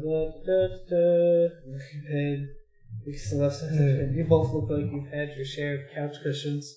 Sure? Question? I don't even know what that means. I don't know what that means either. I think that means that we sleep on couches or something. I don't know. I sleep on airbeds personally because I like them. I mean, I have a proper memory foam mattress. Yeah. He's posh, man. He's also spends a lot of money. There you go. Oh, yes. Now on to the next story considering that affects everybody. net neutrality It affects coverage. every one of you here. All of you people in Mixerland, all of you people in Twitchland, and anybody that likes their porn. And even if you're not Americans, this is about you. Yes. Because if they can do it here, they'll do it everywhere. Yep. Actually, the EU actually does have proper net neutrality, so this won't actually affect EU residents. Anybody else, probably screwed. Apparently he said, buy a purple. I don't know what that means. Shadow, I have no idea what the hell that means, but alright. Anyway, carry on, guys. Buy a purple what? No. I don't know. Just let me know what you want. Net neutrality supporters plan a nationwide series of protests starting Thursday outside Verizon stores nationwide to express their opposition to the pending repeal of net neutrality. He was talking about the bed. The company that makes the new egg test thing. It's like memory foam but on steroids, the gel thing. Sounds interesting. Have you never seen any of those shitty commercials? I should have known what he was talking about because it said purple and the fucking thing is purple, but yeah. Anyway, carry on. I'll have to check it out. Sounds nice. And before I get Kenneth's old fucking memory foam bed. I mean, I'll give it to you if you want it, if I get a new mattress. I mean, I need something to sleep on. My airbeds keep dying on me. Well, that's true. Actually, well, I have a full site. I have a California King to go back to whenever I get home. That is correct. Yay. Not looking forward to that. I'm really not. Yep. So Verizon Store is not the only place where there's protests. In Washington, D.C., for example, there will be protests at the annual FCC Chairman's Dinner. On Thursday, there will also be another protest outside of the FCC building, December 13th, one day before the vote to repeal net neutrality, and many protests will be happening on Saturday as well. Protesters chose Verizon stores because the FCC FCC Chairman, Ajit Pai, was the Associate General Counsel for the company between 2001 and 2003.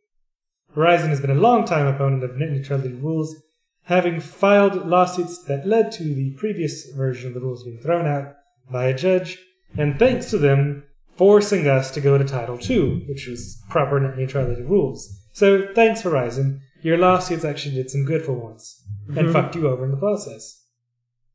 There could be some protests at the FCC meeting as well.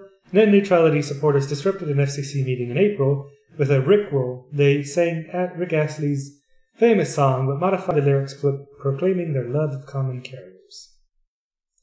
So, yeah, net neutrality. People gotta get on that. For the sake of the world. Speaking of net neutrality and other things of similar nature, Google blocked YouTube on Amazon devices. I was actually reading this earlier too. Google is putting its popular YouTube video service from Amazon's Fire TV and Echo show devices in this escalating feud that caught customers and consumers in the crossfire. The decision to block YouTube is retaliation for Amazon's refusal to sell some Google products that compete with Amazon gadgets, which, well, yeah. Given the lack of reciprocity, we are no longer supporting YouTube on Echo, Show, and Fire TV, Google said in a Tuesday statement. The battle highlights the power that the world's major technology companies are gaining as they dominate important corners of commerce and communications. As the world's largest online retailer, Amazon has tremendous sway over what people buy, while the results delivered by Google's ubiquitous search engine often help determine what people do on and off the web. Google is hoping to pressure Amazon into selling Google's product by taking away access to the world's most widely watched video service unless a truce is reached. YouTube will stop working on the Fire TV on January 1st.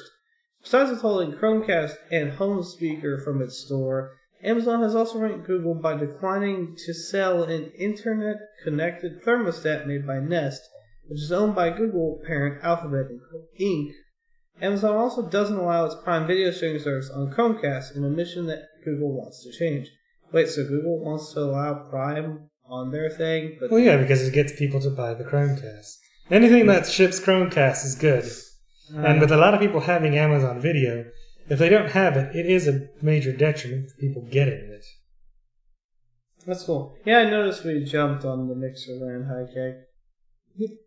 We had the 3 randos that came in and started smack talking. I don't know. Mixer's full of like. Is Mixer full of trolls? I don't know. We got that one little kid troll the other day. Yeah, but no, this is actually pretty interesting. And we'll see what happens with it. As a part of the story as well, apparently Google had blocked YouTube earlier this week, and then Amazon released an update to allow unauthorized YouTube access on their devices.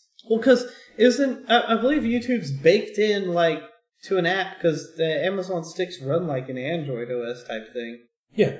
Yeah, just like TVs do. Yeah.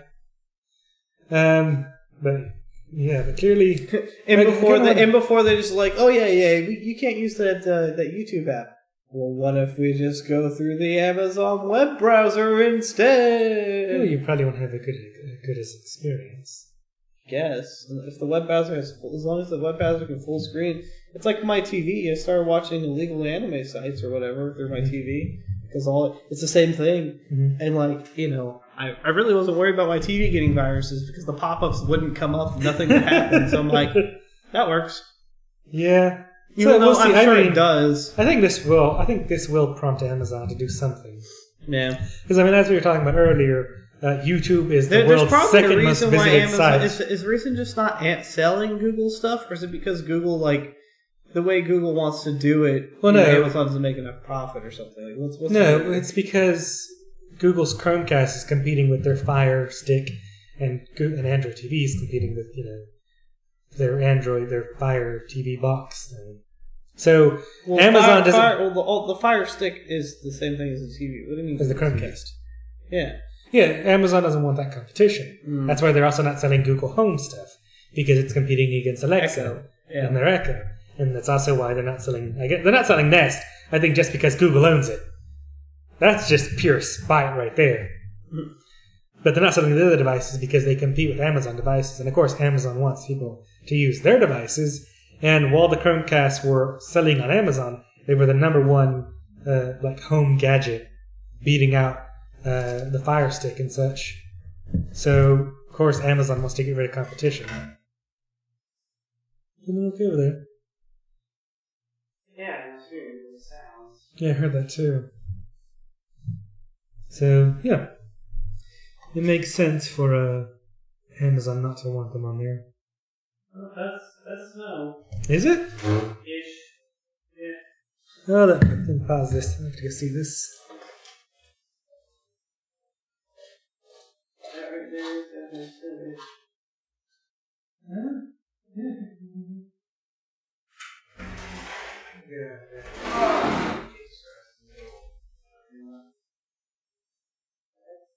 snow.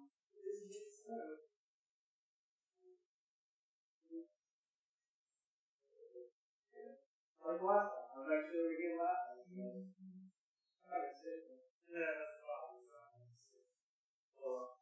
So, ladies and gentlemen out there, it is currently snowing. Something that we haven't seen in Texas in, what, a decade? About 8 years ago. Yeah, well, it was in 2008, wasn't it? No, it might have been 2010. Yes, it was 2010. So, something we haven't seen in nearly a decade. It sounded like a fucking big truck was outside. I don't know. Maybe these cities out putting down salt. Yeah, I probably think they are. It makes sense. Yeah. No, that's definitely snowflakes. Yeah, so it's definitely snowing out there. That's pretty cool. Yep. We're in Texas. We don't see snow down here. Yeah, snow's kind of weird, man. Yep. So, continuing net neutrality, 50,000 net neutrality complaints were excluded from the FCC's repeal docket. As another minor aside for net neutrality, for those who don't know, a lot of net neutrality's comments were put in by spam bots who were putting in anti-net neutrality comments, and they've been using Americans' information to do it. As a part of a New York State investigation by the Attorney General's office, they're providing a tool that you can use to look up your information. And it turns out that there were comments made under my name using my information that were against net neutrality. I don't know about you. You may want to check it out. So, yeah, apparently... I'm also lazy and don't care. Yeah, there are bots out there trying to fuck with the American process. They're fucking with freedom, goddammit. Well done. And I don't appreciate it. Anyways, as a part of those continuing comments, the FCC's docket for its repeal of net neutrality rules is missing just a little bit. More than 50,000 complaints that internet customers have filed against their ISP since the rules took effect in 2015. The National Hispanic Coalition was able to obtain the text of net neutrality complaints from the FCC via a public records request, but says it has not been able to convince the FCC to include them in the repeal docket. The FCC initially refused to release all the complaints, but eventually complied with the request and produced nearly 70,000 pages of records. Of course, the FCC has all the documents and could include them in the docket itself, and the NHMC and about 20 other advocacy groups filed a motion in mid-September to have the documents included, but the motion was opposed, of course, by a broadband lobbyist group, and then rejected by the FCC. I wonder why they did that. Here's a quote from the organization. "We hand-delivered 2 filings with USB flash drives, one of which included all of the documents that the FCC produced in response to our FOIA request. We were told by the staff that the FCC would not upload the documents in the USB drive and instead would put a note on the recording saying that the flash drive was available for inspection at the Commission." Yeah, you know what's going to happen? Somebody's just going to lose it in the desk. You're like, and post it, and brush off that post. What's this flash drive? I don't know, wipe it. Meanwhile, the net neutrality docket has 22 million filings and has been overrun by spam bots and fraudulent comments attributed to people without their knowledge. New York Attorney General Eric Schneiderman described this as a massive scheme that fraudulently used real Americans' identities in order to drown out the views of real people and businesses. Putting the complaints on the record would clearly undermine the FCC's legal conclusion that the rules are unnecessary and the concerns are anecdotal. Yeah. Lots of sirens. We've already had our first record of the night. No. Probably so. Senior Vice President Harold Field of consumer advocacy group Public Knowledge told Ars Technica, "By contrast, the failure of the FCC to even accept the information in the docket raises significant administrative APA concerns. It's highly relevant evidence that directly rebukes one of the order's key supporting points." Yeah. I mean, how the fuck do they think they're going to win with this? Yep. Ah, yes. This is an update to a story we covered weeks ago. Judge dismisses lawsuit that claims Google paid female employees less. Allegations that Google has paid its female employees less than men and given them fewer promotion opportunities have been dismissed for now by a California state judge today. So Superior Court Judge Mary Weiss said that the lawsuit, which represented all female Google employees in California, was too vague and asked that the plaintiffs file a new complaint for only the specified groups of women affected by paid discrimination. Weiss added that 2 of the 3 named plaintiffs hadn't proven that the work they did for Google was equal to the work done by men who had been reportedly paid more. How's that? Yeah, how's that? The lawsuit was initially filed back in September by 3 women, Kelly Ellis, Holly Pease, and Kelly Wasuri, who argued that they were placed on lower career tracks than their male colleagues and earned less wages and bonuses as a result. Ellis, for instance, said that she was placed on the front-end team despite having experience in back-end development, and that the back-end team was more prestigious, well-paid, and male-dominated. You know, I imagine you probably weren't placed in the back-end team because you probably didn't have the experience they were looking for. I mean, being a back-end dev for somebody as big as Google is probably a big fucking deal. Yeah, because, I mean, that's, controlling, full aspects of, how things work. That's what Google do. Yeah, exactly. Their front-end interfaces are not complicated. They pride themselves on making them as simple to use as possible. So, yeah. What are you going to do? Yep. So, this is a bit of sad news. August Amy's Porn star commits Sure it's suicide. not Ames? Ames, yes, Ames. August Ames. Porn star commits suicide after backlash to controversial tweet. So I didn't know why she committed suicide, but I saw this too. This is a story I read earlier. Mm-hmm. So a U.S. porn star who sparked an online firestorm over tweets about working with men who appeared in gay adult movies has died. August Ames, 23, who started more than 270 films and twice won at the Adult Video News Awards, passed away in Camarillo, California, on Wednesday. In a statement, her husband and director, Kevin Moore, said she was the kindest person I ever knew, and she meant the world to me. Please leave this as a private family matter in this difficult time. It's kind of interesting that happens a lot, where you'll see, like, porn actors and actresses have, like, husbands and wives that are, like, directors or in the porn industry. Well, yeah, because it's kind of how that works. You have to be, like, in with somebody somehow. Yeah, I guess it helps, I guess. Yeah, because they both understand that this is what they're doing as a job. Yeah. Because, I mean, normal people wouldn't date a porn star. Maybe. I don't know. I think I'd date a porn star. I think a lot of people have issues with it because they're just having sex for money and people don't like that. Yeah. So I guess it makes sense that you date people in the industry because y'all both know what y'all Can do. I get in the industry? Miss Ames I've already talked about it before. Yeah. Pull a pin and start streaming on Chatterbait instead of Twitch. I mean, don't catch our next show on Chatterbait. Originally from Canada, was earlier this week branded a homophobe after revealing she'd pulled out of an adult film after finding out her co-star was a crossover, which is a man who has performed gay pornography, who is straight. After being accused of discriminating against the gay community, she added, "Sorry, it was just my opinion, my body, my rules. Honestly, I'm sorry if I offended anyone," which she's right to say that. Yeah, it's her body. That's her choice. She gets to choose who she has sex with. Another porn actress, Sin Sage, described safety concerns as bullshit. Before you shoot with said performer for a big shoot, you would have to get tested by the same testing companies we all use. She tweeted, "When the results are clear and you're clear to fuck him, and you can ask to use a condom if you want, so there's literally no reason to discriminate." I've heard some issues with that testing, because I think something like this came out when James Dean was being accused. Basically, that testing may not get there in time for their shoots. I honestly think the testing isn't like necessarily a thing they always do, to be honest. I probably not always do. I know they do get regular testing every, 2 weeks. It also depends on the porn. Like, official porn star, maybe, but, amateur stuff, no. There's a lot of things that go on with it. But, yeah. Yeah.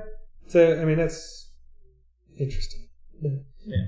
Yeah, so Australian porn star Madison Messina weighed in on Thursday saying, "Sadly, the bullying within the industry has taken another life.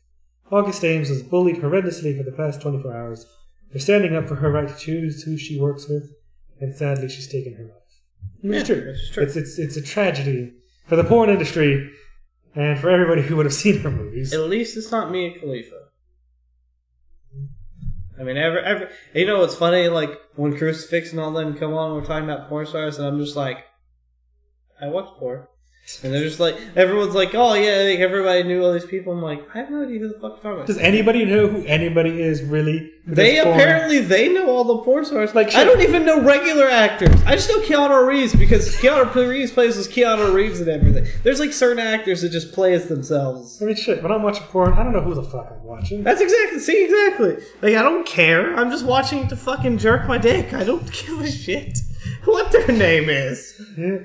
I could care less. Although, I gotta find out that person's name so I can watch more porn. Well, they do, and if it's something you're maybe I don't know, that's too much effort for me. I'm too fucking lazy. Whenever I know, in a couple of weeks, this porn I just watched that I really like fapping to will come back on the front page as being re-uploaded, and I'll fap to it again. I'm like, I've seen this before last year. With the internet, there's so much porn being uploaded every minute. It's hard not to find something good. A lot of it's pretty much copies, though. I see a lot of copies. But I like what I see. And I continue liking it. So, I don't care. But anyway. Next up on Stupid and Crazy, which I haven't changed the topic. I shall do it now. Techo news. I just realized I misspelled tech. Woo! Yeah, heck, I don't really care about the trolls. It's whatever. Same. All PR is good PR, in my opinion. Yep. Well, yes and no. Yeah, that's what they say. All press is good press. An intruder fell asleep eating Doritos. A man has been discovered asleep and covered in Doritos. Oh, shower me in Doritos, baby. After allegedly breaking into a house in North Lanarkshire. Lancashire. Is it? What? Lanarkshire? Lanarkshire? Yeah. Police said the man had also eaten half a pie before deciding on a pit stop. Monklands police tweeted about the incident, saying the man was no different to anyone who felt tired starting a late-night shift for work. What? Sleeping on the job. We all feel tired when we start a shift, and a thief who started his shift at 23:45 was no different. He broke into a house on Corswell Street, decided on a pit stop, ate half a pie, and fell asleep covered in Doritos. He woke up in cuffs. Hashtag finger looking good. God damn it. And I was lazy and didn't actually write this, so I'm just going to go over here and cut this. So, let's pull up that link so we can actually show people what we're talking about in this case. So, there we go. A man cements microwave to his head in Wolverhampton. How does one cement a microwave I to will their head? describe. So, an internet prankster had to be freed by firefighters after cementing his head inside a microwave oven. West Midlands Fire Service said it took an hour to free the man after they were called to a house in Fort House's Wolverhampton. Friends had managed to feed an air tube into the 22-year-old's mouth to help him breathe, the service said. Watch Commander Sean Dawkins said the man could have quite easily suffocated or had been seriously injured. Yeah, no shit. Who the fuck thinks it's a good idea to fucking cement their head in a microwave? Mr. Dawkins said he and a group of friends had mixed 7 bags of polyphilia, which they then poured around his head, which was protected by a plastic bag inside the microwave. Asphyxiation! The oven was being used as a mold and wasn't plugged in. Thank God for that. They should have. It would have been easier to end it. The mixture quickly set hard, and by the time we were called, they'd already been trying to free him for an hour and a half. Crews from the technical rescue team helped with taking the microwave apart. It took us nearly an hour to free him. After all, the crew involved were very apologetic, but it was clearly a call-out which might have prevented us from helping someone else in genuine accidental need. Yeah. They should have just left him. That's fucked up. They have... I know, they have a duty, and they did a good thing. They saved a man who was being stupid from his own stupidity. I don't know what the fuck polyfill is. I don't know. Google it. It's probably like plaster, maybe? Polyfill ready mix. Oh, it's basically great stuff. Yeah, it's fucking expanding fucking foam sealant type stuff. Yeah, plaster filling. Yeah. But they protected his head with a plastic bag, so you know it's safe. Because fucking geniuses over there. Yes, I did hear about that story about the guy who had to cut off his own dog's head. That's pretty hardcore. Yeah, so apparently some officers were called out to, I don't remember the beginning of the circumstances, but they basically had a dog that was out, not on a leash kind of thing. And the dog was moving towards an officer, so they shot it repeatedly until it was dead. And then the officer and the commanding officer on scene were like, you're gonna have to, we don't know, this dog might have rabies, even though he didn't bite anybody. So I don't really bothered about that. And then basically the one guy, the commanding officer, got super pissed and was like, no, here's how this is gonna happen. You're either gonna pay us to get animal control out here, or a professional to cut your dog's head off, or you're gonna have to cut it off itself and take it to, health services or whatever for testing. Or, you could just tell them to suck it and do it them damn selves. Well, you'd have to pay for it anyways. Huh? He'd have to pay for it if he said that. Yeah, but you don't have to pay for animal control. Or go to jail. For animal control to do anything. So those were his options: was either cuts it off himself, He pays somebody to cut it off, or he goes to jail. So he got a knife and cut off his dog's head. Wow. And then had his girlfriend deliver it. And accordingly, apparently the procedure for rabies is to just wait. Apparently the officer totally did the completely wrong thing and was completely fucked up. I mean, really, if I was that owner, I'd be like, fucking take me to jail, bitch. Yeah, pretty much. I mean, you've already killed my dog. I'm not gonna fucking cut its head off. Either that, or you pull the meme, you go John Wick. You kill them all for killing your dog. No. You go, God damn it. Sovereign citizen on their ass. Like, I'm not recognized your authority. This is maritime law. So you will need to have a captain out here under the court of law. This must be taken to Navy courts. Oh, God. God damn it. That's beautiful. I was Big Deal Commanding Officer. This. Alright. Actual procedures were to call animal control to do it without taking any money from the owner. Yeah, that's what I said. Like, they don't have to, they never take any money from the owner. Yeah. For animal control. I think the commanding officer was just a fucked up individual who should rightly be prosecuted and fined. Yeah, I would sue the shit out of the police for that. And, absolutely. Pain and suffering. Emotional damages and shit. Because, God, having to be seeing your dog shot in front of you and then being forced to cut off its head. Like, God. Like, that's some traumatic shit right there. I honestly think I would just snap and murder people instead of cutting off my dog's head. Like, if I was emotionally attached. I would be fucking cursing out the officers and being like, nah, I'd John Wick the fuck out of most of them, as many as I could. I'd just walk away. Just be like, arrest me when you get around to it. Fuck you guys, I'm out of here. Nah. Brutal ultra-violence is the only way. There's a 2-month-old dog. Anyway, bank robber uses his own check. Because it's fucking... It's I think English. It's apparently Canadian English. Actually, it said it happened in Virginia. Oh. Bank employee finds him on Facebook. Toronto, so it's Canada. Weird. Rasha Harris, 26, admitted committing 5 robberies and 1 aborted robbery. What does that mean? Did you just, like, punch it in the stomach? Like, no. I know. Yes, I know. Pleaded guilty and was sentenced last week in federal court in Norfolk, Virginia, to 15 years in prison. Rashad Harris did in fact retrieve 2 of his demand notes during a series of holdups at Hampton Roads area of Southeast Virginia earlier this year, and he often requested no exploding die packs to be placed with his cash. The sign of inexperienced stick-up man. Now let me pause that right there. Is it really? At this point, I think everybody knows that die packs exist.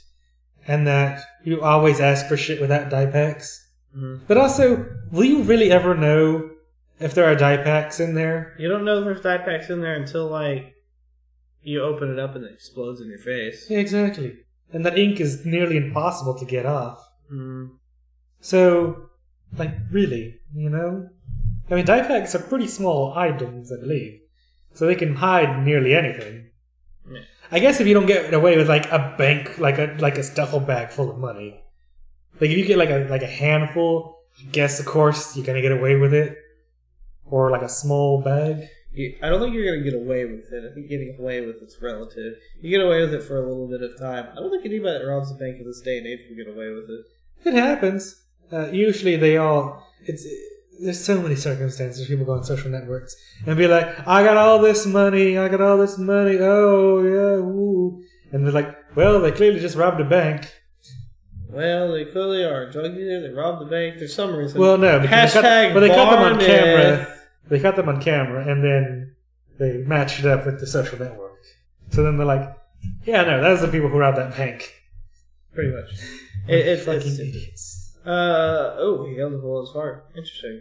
As specific, but in his holdup of a Wells Fargo bank branch in Chesapeake, Virginia, he wrote his demand note on a bank starter check, actually issued by Wells Fargo. Court records show a bank employee ran the account number in the Wells Fargo database, found the customer's name, and then looked him up on Facebook.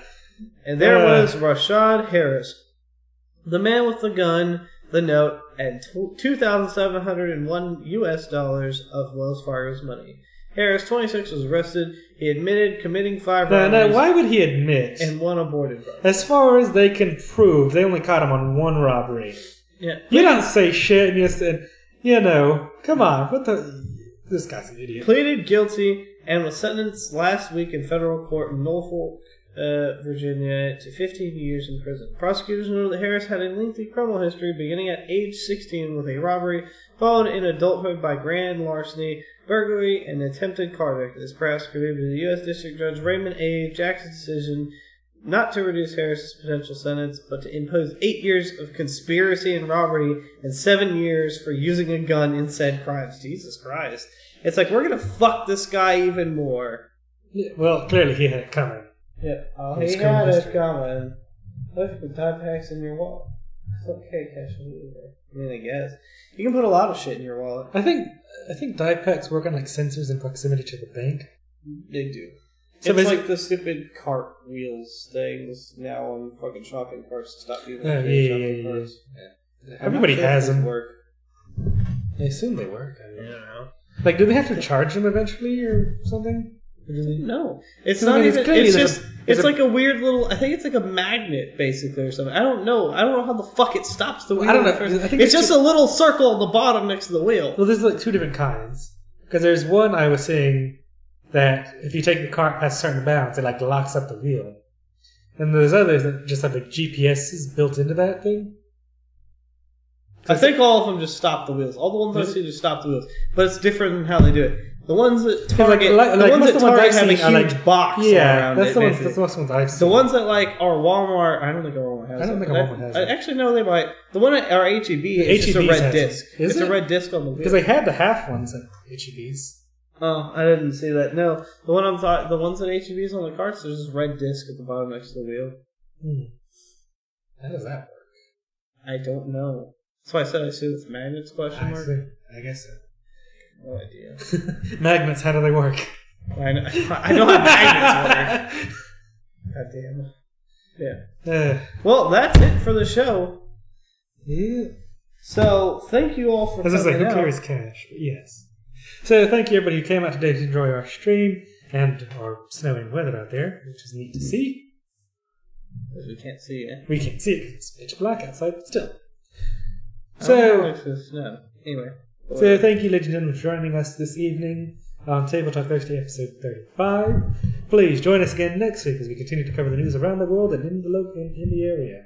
And then make sure to catch me and Highkick back here on Tuesday at least for the Anime Talk Show Tuesday. What time is that show? At 7:30 Central. So check it out, 7:30 Central. 7:30 Central. Subscribe, follow, comment. As we bring another guest on and put them through the short interview process. You get to learn more weebs and have fun with people. Other than that, catch my random streams here and there, playing Siege, Arma, whatever, however. So definitely I suggest checking out and we should do some more Dead by Daylight. Yes. Dead by Daylight. Did I even stream Dead by Daylight? No, but you should. I really should have. So, have a good evening. Alright then, have a good night everybody, and see you on the next stream.